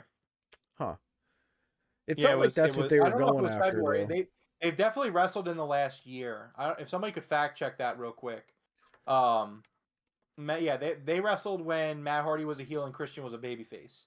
So this is just kind of the next match in their long, long, long rivalry. I didn't really have a problem with it because it was Matt Hardy versus Christian. But around like the halfway point, I think it was like around the time they went on they came back from commercial break. I was like, man, Christian is like in a really hot feud right now, and like I guess that's just not the AEW way to like do a bunch of squashes, which is totally fine. But like I was like, man, I'm not saying it should be a squash, but I just felt like Christian should have had a much better handle on this. But I guess he was, again, this is why I'm conflicted, because I guess he was working as the heel, so it made sense to give Matt the offense. But yeah, so again, I'm kind of torn on it. I liked it. I thought it was good. I liked the spot at the end where Matt Hardy tries to put himself, tries to give us a shout out, puts himself through a table. That was really cool. But I mean, I don't know. I think that this match was sandwiched between two very good matches, being the women's tag match and then what I believe comes right afterwards. Yeah, the next match and the match before were so good that I felt like it was sandwiched between two very good matches. Um, you know. No, yeah, I completely agree. So yeah, I don't know if I if I was gonna let that bother me at all, because I thought this match was actually really good. It was like each dude pulled out every move they had in this match. It was like they were pulling out all the stops, kind of just giving the crowd a really good show. I felt like Matt misses that big spot off the top rope through the table on the outside, and that was brutal.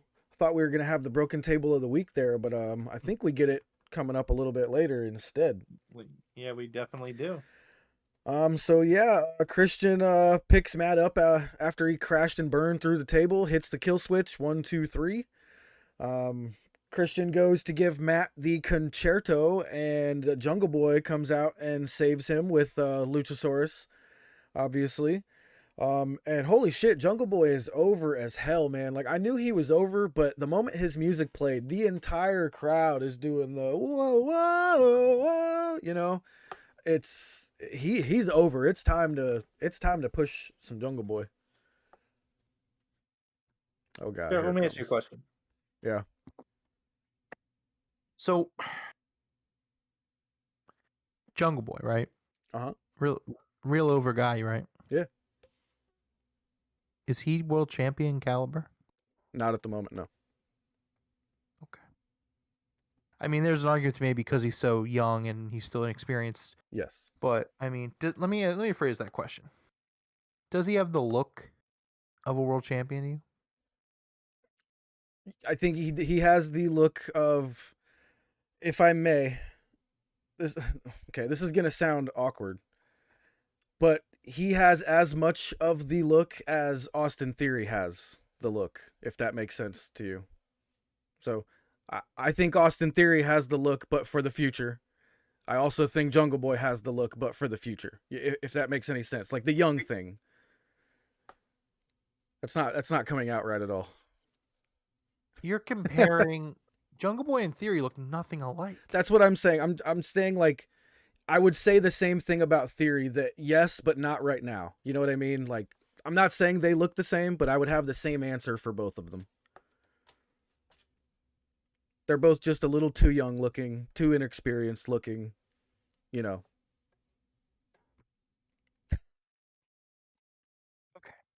Well, we'll just leave that one at that, man. I can't crawl out of that hole. I can't. I'm done. And I'm not going to let you. What stipulation would you add between Christian and Jungle Boy? Good question, T. What would you add? Oh, I would do. So, I would do something. I don't know. It's a great question. I would definitely do something. Maybe I don't know if a street fight is good enough. I mean, my thought jumps to a cage match, but I mean, like cage matches in AEW, while they're very good, they're very difficult. Like, I want like a Hell in a Cell kind of match in a cage match. So like you usually like Hell in a Cell, it has like the best of the old Hell in a Cell, not like anything that WWE's done in the last like 15 years, but like old Hell in a Cell where it's like it has all the great stuff that cage matches have, but also brings in weapons into the mix, and I guess you could bring the weapons in from outside for the cage, which sometimes they get to do, but I don't know. I would do something. I would definitely do something gimmick match. My thoughts are like a death match or like a barbed wire match. But I don't know if Christian's down for that at all. So I want to go like a crazy off the wall route here. And I want to do like, what do they call those matches like they did with Sting and Darby, where it was like a filmed like in the warehouse? Oh, a cinematic. A cinematic match. There we go. I want like a cinematic match in like, it's gonna sound stupid, but just think about it. Like in a jungle where there's a ring in the middle of like some woods, and make this cinematic where like Jungle Boy's like being Jungle Boy, and somehow I know it sounds ridiculous, but it could be funny as hell, could be entertaining, but I want to see something crazy.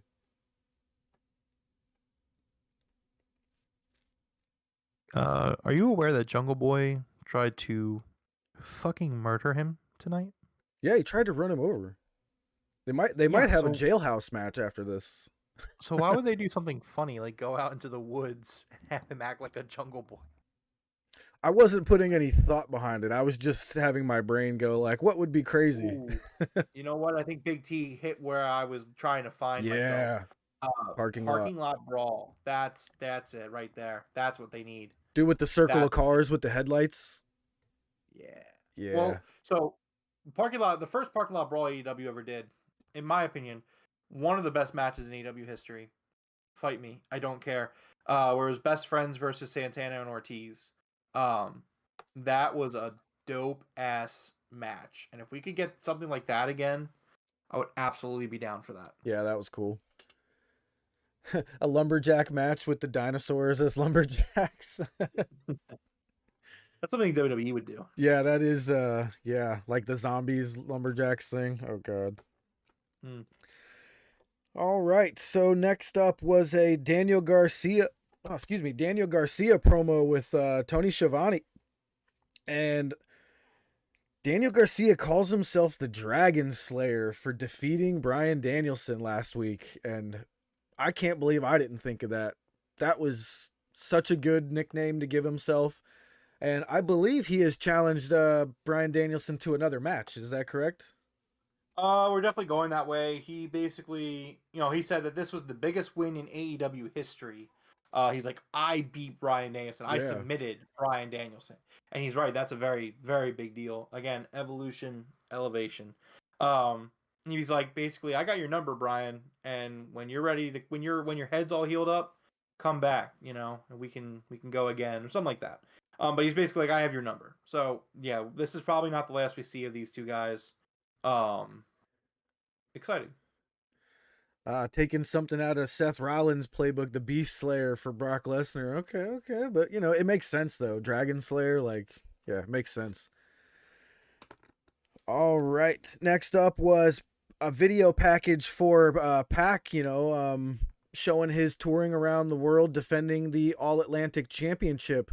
And I believe this is the first time that we have mentioned Kip Sabian in a long, long time on television. They made it a point to show that Kip Sabian has been following Pac around, and Pac's not too happy with him.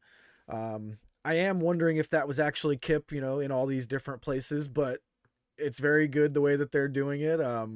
We got to meet Kip twice with his box on his head. I took a picture with him once. The second time, I just kind of gave him the knucks. I don't know why I didn't ask for a picture, but it just didn't even occur to me. I was like, what's up, bro? But, that was it. But I'm really happy with this. I'm very, very glad to see Kip come back. Yeah, this is probably where they're going to bring him back. He recently had a new roster picture updated. And I'm a big Kip guy. I like Kip a lot, so I'm very excited to see him come back. And against Pac, it should be good. I didn't get to catch the title defense from Pac on Dark yesterday. I missed that. I missed Dark. I almost caught up today, but I didn't get a chance to. Yeah, I missed Dark as well. I'm probably going to catch that tomorrow. Yeah. But yeah, it was cool. And yeah, let's get Kip back, man. I miss Kip. Absolutely. I hope we get to see him one more time with the box still in Philly here. Cause I want to get another picture with him. I regret actually last time not getting one. But all right, next up was All Ego Ethan Page cutting a promo in the ring, and holy shit, this was just another all-timer for Ethan Page. His promos are absolute fire, especially when he has something that we actually agree with. You know what I mean? So, two ways to look at this, right? We talked about it a little bit last week. I didn't like this promo, not because of the delivery, but kind of the content. Again, I feel like at this point it's becoming kind of a very cheap heel thing to do, to just hate on the promotion, because they try to play chess with wrestling fans, mental chess. And it's like, okay, well, AEW hardcore fans, people that are going to cheer me even if I'm a heel, they don't like WWE. Most of them don't. So the sports entertainers gimmick, or like I'm disgruntled with AEW, like MJF's doing right now. So to see Ethan Page kind of go and do that, for me it's like, all right, well, you're not the first guy to do this, but hopefully you're the last, at least for the time being. And this isn't like that I'm defensive of AEW. I mean, it's all, it's fine. But it's just, for me, it's kind of like, well, this is kind of already being done in a few other different ways right now. So, I mean, again, I don't have a problem with the delivery of it or the presentation of it, and clearly it's something that Ethan Page feels. You know what I mean? Like AEW, like they let these guys do their promos, and this is something that he probably really does feel, which is, fair and understandable. Yeah. Stokely Hathaway comes out. He's like, "What are you doing?" And he whispers something in his ear and gives him a card.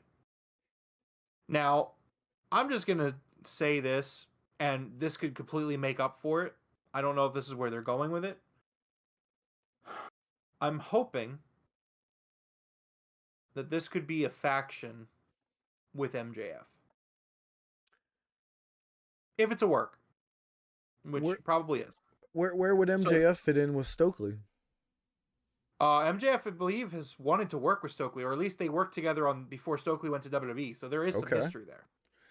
My theory is that Stokely is currently establishing guys that are unhappy with where they're at. Oh. Because MJF's going to come back. Because, like, you look at Lee Moriarty, who got a card from Stokely.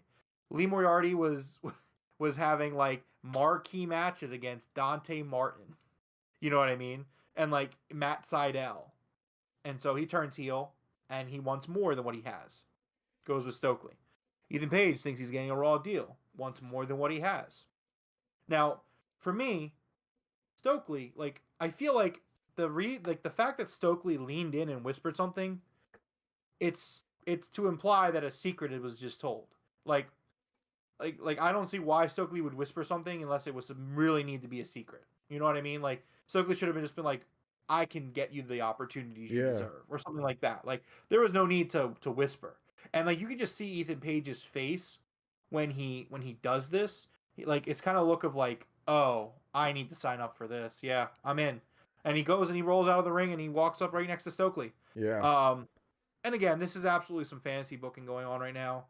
I just think that, again, like we've talked about the MJF thing, I think it's a work at this point. I think it's a shoot that turned into a work. I think they smoothed it over. And I do think we see MJF and AEW again.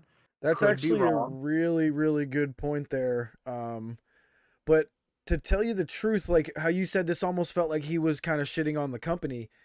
I felt more like he was just asking the question at first of like, why am I not getting the opportunity? Because he yelled, why?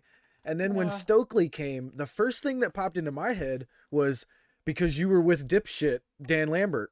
Now Stokely, who's the real deal, is going to get you those opportunities. You know what I mean? Like, that's kind of the way that I took it, is he was with dipshit before. Now he's going to be with someone who's going to get him those, you know? Possibly. And again, maybe I'm wrong here. Maybe I'm just going off a ledge here. I don't know. But I just think that it makes a lot of sense. I mean, eventually you're going to have to do something with MJF. I do think he's coming back. And I do think he's staying with AEW. That's just my personal opinion. I don't think that's a Ring of Honor move there. No, I think Ethan Page is definitely a main roster talent. Yeah. But again, could I be wrong? And there was just him whispering was just his way of saying like, hey, I can get you the opportunities. No, that's a good point. Because why didn't he just say that on the mic? Like, I can get you all the opportunities you want. Come join me. Like, that would have been very easy for him to just say that on the mic. Right. That's a really good point that he whispered something, you know? I would implore you and everyone to go back, watch the segment again, and kind of look at it with what I'm thinking in mind. I think if you look at it that way, it makes a lot of sense. The fact that Yeah. Stokely is going around passing cards out, Stokely and MJF have worked with each other in the past, from what my understanding is, and that they've enjoyed working with each other. So, I believe it was pre AEW Stokely managed MJF. I think. Okay. Not 100% on that. Someone could fact check, Jeff. If you could fact check that for me. I would love that though. Ethan Page with MJF and Stokely. Oof, I'd love it. Yeah, and Lee Moriarty, and that's like that group. Yeah, absolutely. I mean, honestly, you could tie Jade into it too. If Jade loses the title, she could also go that way. Yeah, if she loses it like in some sort of shenanigans too, she could be like, "Oh, this place is bullshit." Yeah. Could you imagine that faction? Oof. MJF, Jade, Ethan Page. My God. And then you have Lee Moriarty to kind of round out the group for like technical wrestling. It would set the microphone on fire, dude. Yeah, that would be really cool. Again, am I fantasy booking a little bit here? Yeah, I mean, but again, I implore you to go back and watch the promo and tell me that something isn't up there. You know what I mean? Like, everything, we talk about this all the time. Everything AEW does and says, they do it for a reason. Yeah. They don't just say something or do something for no reason. The fact that Stokely reaches in and he whispers something into his ear, you can just see the look on Ethan Page's face as Stokely leaves the ring. And Stokely stands there waiting for him because he knows this is too good of an offer. Like, you know, he whispers something, gives him the card. Ethan's just like, let's do it. And he gets out of the ring and they walk away together. So I'm just saying, keep it in mind, you know. Just let it play But out. again, yeah, I guess it was a good segment. You know, I guess the way you're painting it is it's more of a why am I not the center of it? So, but I think that actually also again fuels into the AEW or the MJF thing. So yeah, you know. I agree. Yeah. All right. Next up was Cool Hand Angelo Parker and Daddy Magic with Anna Jay doing a promo with Tony Schiavone. This was the best thing Anna Jay has ever done. I absolutely love this new Anna Jay character where she just wants to choke everyone out. She's like, I'll choke you out. I'll choke the cameraman out. And then she just points off screen and she's like, I'll choke you out. And then the next thing you know, she's running off screen. They swing over and she's got some random poor guy in a chokehold. She's choking the life out of this guy. This was my favorite thing I have ever seen from Anna Jay. I loved this. And I am almost positive that Daddy Magic and Angelo wrote this for her because it was great and it actually sounded like them. They had to have been coaching her or something for this because it was so good. So good. Jeff, let me ask you something. Do you want to know what makes Daddy Magic's nipples hard? Oof, what's that? Chris Jericho wins the world championship this week. Becomes the two-time line. Two-time. He's like, you want to know what makes Daddy Magic's nipples hard? Well, let me tell you. That was awesome. And then, yeah, I really do like this Anna Jay's like crazy character. Shout out to JR as Anna Jay is choking out the poor staffer. JR says, poor guy. What a way to go. Who said it? JR. Yeah. What a way to go. Yeah, she looked great too. Her new gear is fantastic. You know, I was upset to see her leave the Dark Order, but I am not upset at all anymore. It's doing very, very well for her. I think it's exactly what she needed as a character to give her a little boost, and it's working very well. Vibe check for Dark Order, by the way. They were not on Dynamite tonight. Nope. No Dark Order to be found. I'm just letting you know, Jeff, that if like come All Out, if we're sitting here the week after All Out, that's it for me. The Dark Order's done. They're done. That's it. It's fine. They were on Elevation though. They may just wind up as a trios like the House of Black and just exist that way forever. Yeah, but the thing is, the House of Black is a bunch of very legitimate contenders who you can believe can do things. Yeah. You know, you need a job squad. That's all I can say. All right, next up was the dumpster match, which, okay, this could be comparable to the ladies' match for match of the night. I'll give them both equal, you know, these two matches were absolutely fantastic, but man, was this good. This was absolutely incredible. What did you think? I know you're a massive fan of the Acclaimed. I love this. I love it so much. This was this is my match of the night. This was the Acclaimed have arrived kind of match.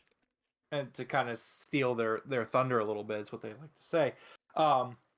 They came out and they started kicking the ass boys' ass, and I was like, oh damn, no rap. And then of course they're baby faces now, so Max is like, hit my music, starts rapping, and drops what is probably my favorite line in the history of the Acclaimed. Max Caster says, "No filter. I ain't Instagram. We make the ass boys retire like Vince McMahon." And I'm like, that's it. Pack it up. I stood up Let's and do it. clapped in my living room. It was amazing. It was absolutely incredible. It was a great rap. Other than that, he takes a shot at Joe Biden for getting COVID again, amongst other things. It was a great rap.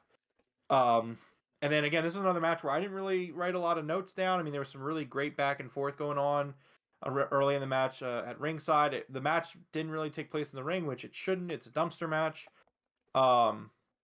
Big T saying the Acclaim should go for the tag titles at All Out, win, lose, or draw. It's time. I completely agree with you. I know that for Jeff, he judges books by their cover, so I don't know if he, likes the Acclaim like that. I mean, I'm 100% in on them being tag champs. I just don't think it's time yet. Like, they haven't been involved in the picture at all. We would have to create some stories to go there, but I'm all in for them being champs, yeah. Yeah, I don't know if they win it all out, but I mean, they definitely, it's like I said, I think by the end of the year, they should absolutely be tag team champions. I don't think that there's really any argument you can make otherwise. But so anyway, so at least be having a feud with whoever's tag champ, Yeah. Well, again, I don't think they're going to win it right now. I mean, again, I don't think All Out's super realistic, but at some point very soon they should be at least get a shot. They should get some more shots at it at least. Absolutely. Yeah. Put them in the picture at least. Yeah. So again, there's some good back and forth here. Good no DQ outside of the ring, fighting going down. Eventually we work our way up the ramp. And boy, it gets really good here. So they set up a table and they put Anthony Bowens on the table. And Austin's like, I'm going to go up and do a mic drop, just like Max Caster. Climbs up. Bowen starts fighting off of it. And Austin's just like, what do I do? I'm up here on top of the tunnel. And he turns around and Max is there. Max throws him off the tunnel into the dumpster. Bowens is fighting Colton. Bowens puts Colton on the table. Max Caster hits it definitely has to be the broken table of the week. Oh yeah. Puts him through the table, does the mic drop off the tunnel, which was super awesome to see. They throw Colton in the dumpster, close the dumpster, tie it with zip ties, and they win the match. And some would say, okay, well that's enough. But not the Acclaimed, and not me. So they go and they push the dumpster off of the stage, homage to the last dumpster match, which was the New Age Outlaws and Cactus Jack and Terry Funk. The New Age Outlaws did the exact same thing. So I thought that this was a really, really awesome match. It was my match of the night. It wasn't the best wrestling match, but I mean, I had the most fun with this out of anything tonight. This and the Elite segment are my two things that I just really fucking loved tonight. I also, along with everything else was excellent though, but really enjoyed this match. I'm happy that I get to see my guys doing well in this company. Again, like we talked earlier about how like in WWE I felt disenfranchised, and like here it's like I feel like, wow, I pick all these guys and like this guy's my favorite, and the next thing I know they're like getting pushed regularly, and I'm like, you know what, this just, it works for me. It fits. I fit in here, and I love it. I just love it every week. I think Orange Cassidy and Adam Cole are world championship caliber. I think all that stuff. It's great. How you feeling, Jeff? I'm laughing my ass off over here. I just found a picture of the trench coat that the best friends were wearing. If you look at the screen, you should see it right about now. Yeah, with the setup I have in here, I can't actually see it. Oh, okay, no worries. It's a drawing of it. Somebody already drew a fantastic. It looks like it's in the style of the Venture Brothers from Adult Swim back in the day. If you've ever seen that show, but yeah, I've seen a little bit. It's great. It's great.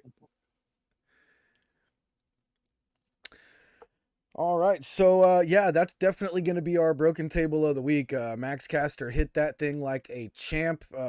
Had to hurt because he went straight through the table real quick and went straight to the floor off that top of the tunnel there. He's going to be sore tomorrow, but that was an excellent spot. Great way to finish off the match. Man, when they pushed that dumpster off the stage, I really thought I saw one of them kind of fall out of the dumpster, but then get like pushed back into the dumpster when it hit upside down. So I really hope everybody's okay inside the dumpster there. I haven't seen anything on Twitter saying otherwise, but that was a crazy spot with that dumpster flipping upside down like that. Yeah, part of me wonders if they have ways to kind of not soften it, but kind of ways to like make it a little bit safer.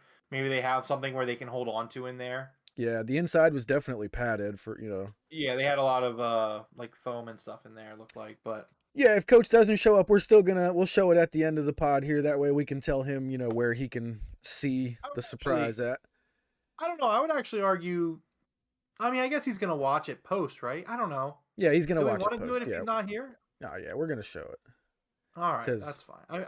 I kind of wanted to get Coach's live reaction, but I'm sure Coach will text us in like 3 hours while I'm sleeping. Yeah. That's fine. All right. Well, Coach, stick around to the end. Don't skip forward, okay? Just keep going. Just let it be. You'll see it. It's gonna be great. All right, and then it was time for our main event: Wheeler Yuta versus Chris Jericho for the rights to face Jon Moxley for the AEW Interim World Championship. So Jericho comes out. He's got some of his JAS with him, and then Claudio's music hits. So Claudio comes out to kind of even the odds. This was pretty nice, huh? Yeah, thought it was cool. Again, we just JS versus Blackpool Combat Club. The rivalry's still going strong. Yeah, absolutely. So it was almost immediately the JAS tried getting involved, even with Claudio out there. So Ref Aubrey kicks the JAS out. Taz on commentary was like, "How is this fair? Claudio should be kicked out too." And I'm like, "Claudio didn't do anything, Taz. What are you talking about, man?" But, of course he's playing up the heel a little bit up there. I thought this match was great. I loved Aubrey in this match. I love Aubrey. Ref Aubrey does a great job in these main events a lot of times. Just, she doesn't get enough credit. We usually talk about the wrestlers. Aubrey did an awesome job tonight. Yeah. Yeah, she killed it. I thought this was a really cool match. It was a lot of fun.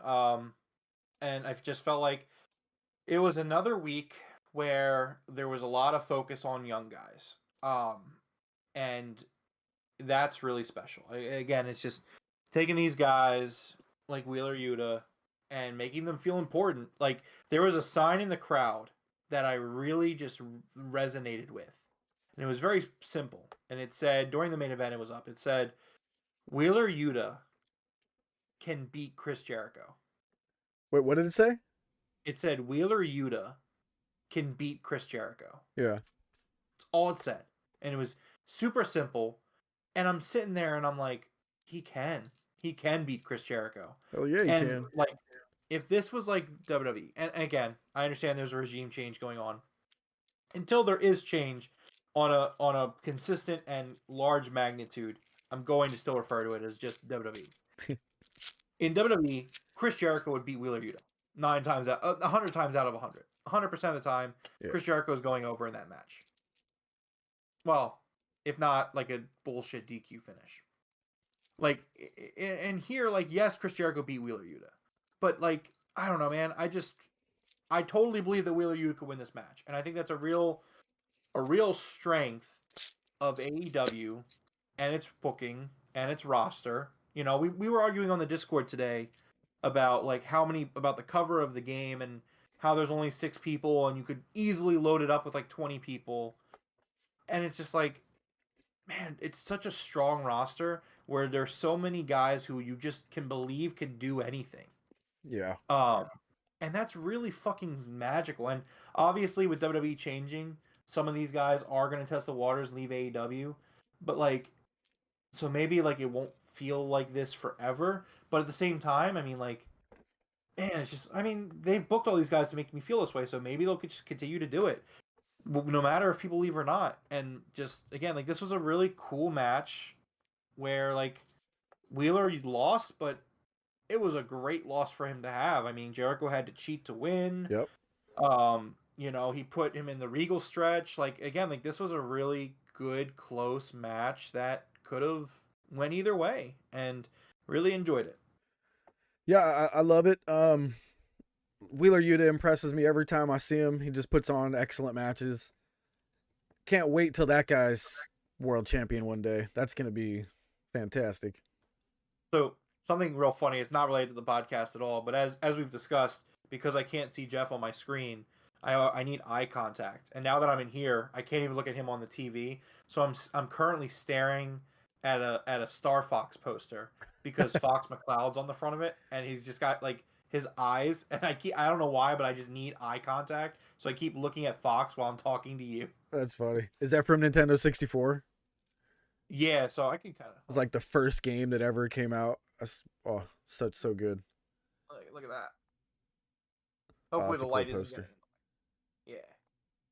Yeah. I love that poster so much. It is fantastic. What's up, Scott Hall? Oh shit. What's up, Scott? Rest in peace, my brother. Thanks for joining us from the other side. Yeah, this was a great match. Like you said, Jericho had to cheat to win. Basically, Jericho grabbed his bat, forced the ref to take the bat from his hands and throw it out of the ring. And while the ref was throwing it out of the ring, he kicked Wheeler Yuta right in the nuts. He gets up, puts him in the lion tamer, and makes Wheeler Yuta tap out, which I don't know if you noticed it, but there were a few times in this match where Wheeler got put into a submission and had to grab the ropes or, tapped out. He's the pure champion, so it's kind of like, wait a minute, he's grabbing the ropes and stuff like that. Like, I know he's not supposed to do that I know it's not part of the rules in these matches, but it's just something that goes through my mind while I'm watching him now, Yeah, well, again, I mean, yeah, that's just, it's not a pure rules. He's in heaven. In heaven, yeah, absolutely. Absolutely, yeah. Juan, my cat is not here. Tiger's not here at the moment, so I can't make eye contact with him. He's not here. But yeah, it was a great match, and I don't think he has to be confined to the pure rules when he's not defending the pure title. But yeah, I see your point. No, yeah. I didn't think he should follow those rules. It's just something that pops in my head. Like when I see him grab the ropes, I'm like, oh man, you're the pure champion. You shouldn't have to do that. But it was great. I actually think the dumpster match should have been the main event in this episode of Dynamite. I really think it kind of, the finish and everything on that I felt like that would have ended the show better. But it's Jericho. He wants to be main event. It's fine. But kind of wish that dumpster match would have been the main event. That was really good. Yeah, I definitely agree with you on that. Actually, should have been the main event. All right, man. We had a really good pod tonight. Lots of discussion there with some of my bad takes, huh? All the bad takes. Yeah. All the bad takes. All right. So what do we have lined up for this Friday on Rampage? All right, so while I'm pulling it up, I actually wanted to share a really interesting news story that I read today. Very, very small. Could be nothing. Not confirmed to be true. But the rumor has it that MJF was spotted working, filming something with the guys from Impractical Jokers. Hey.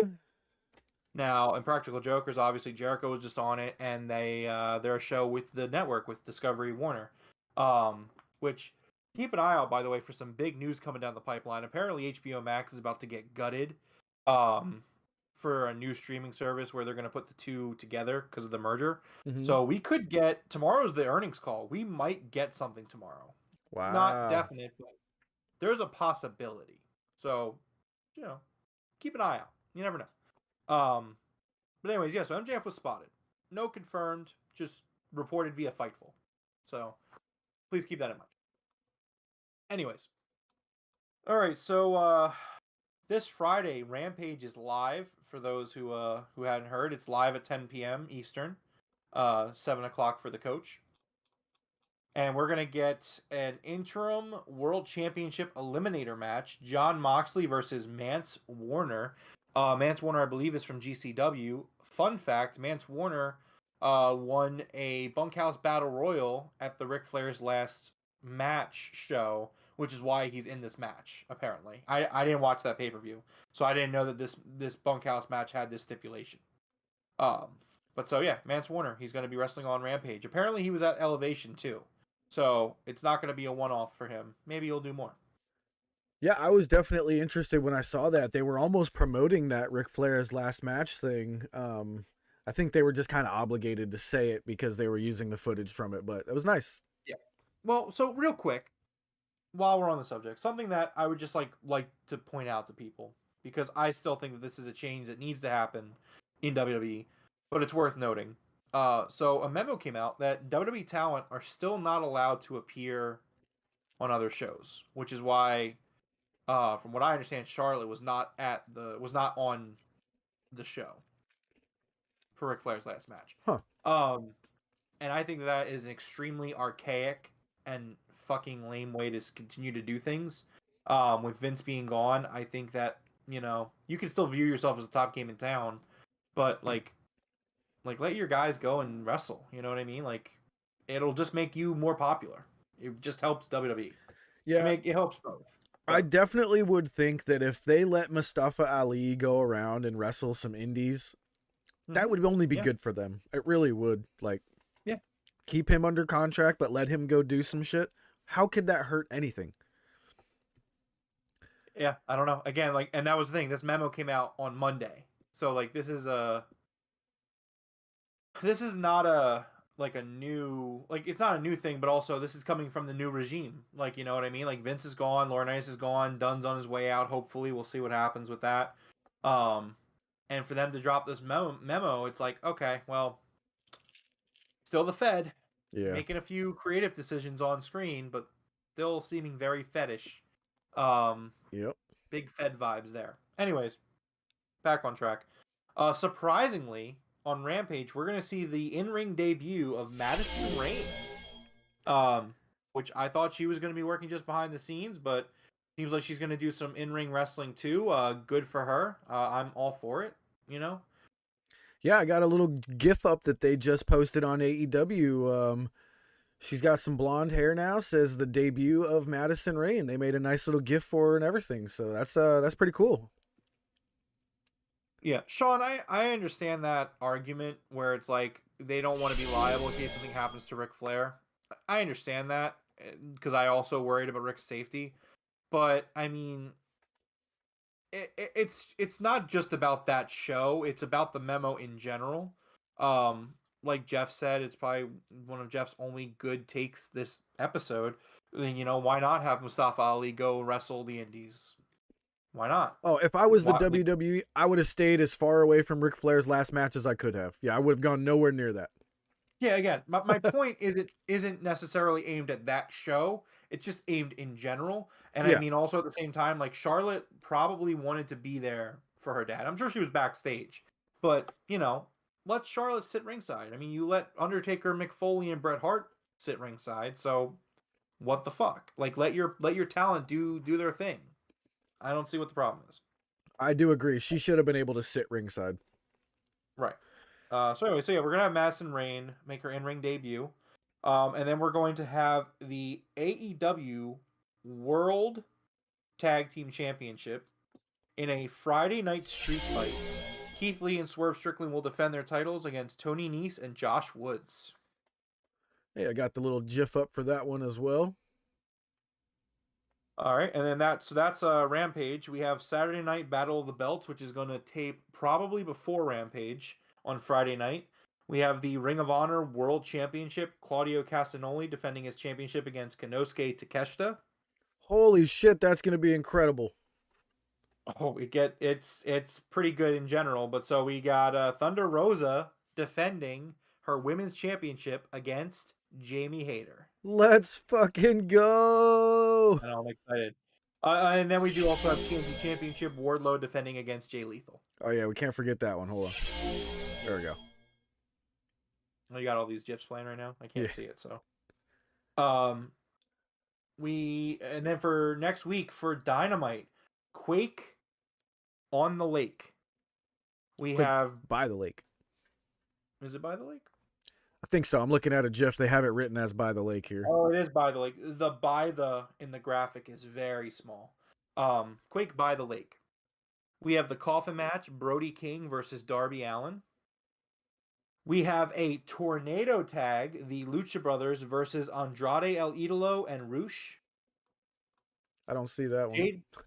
Jade Cargill open challenge for the TBS Championship. Okay. John Moxley versus Chris Jericho for the interim AEW World Championship. Dude, that's gonna be a banging next week of wrestling here. Holy shit. Yeah, man, we are in for some really good stuff coming up. Dude, Claudio versus Konosuke. That is gonna be insane. Yeah, it's gonna be a really good show. I can't wait for Claudio versus Konosuke. Oh my god. That might be one of the there's a possibility of match of the year contender right there. Wow. I'm not gonna do it. What's that?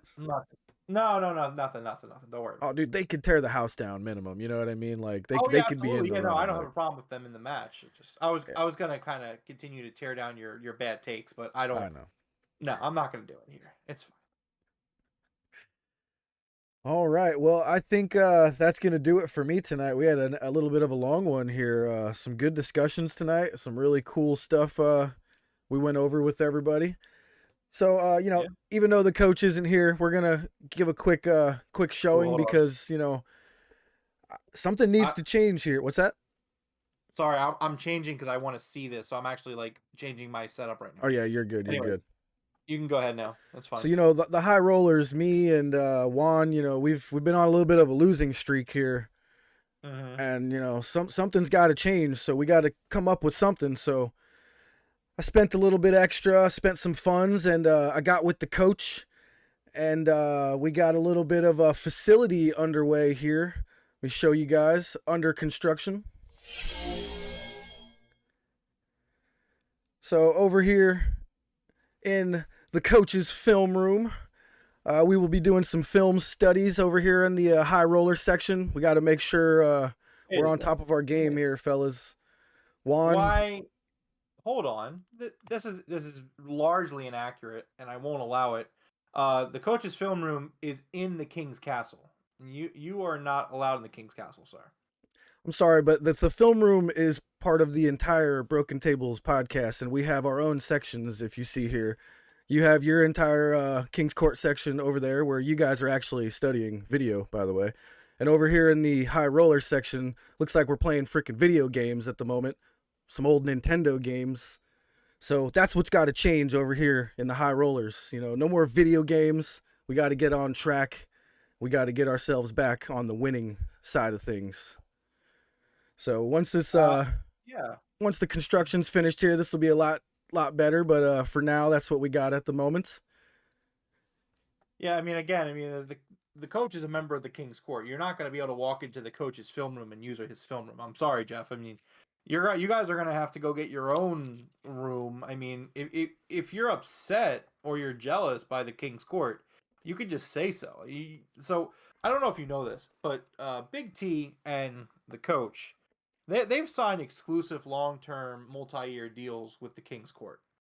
So you can't just go and poach my talent. Well, you might want to go have a conversation with the coach there because he is essentially my mentor on YouTube over here. So you might have a little breach of contract going on there with the coach, man. So he can mentor you.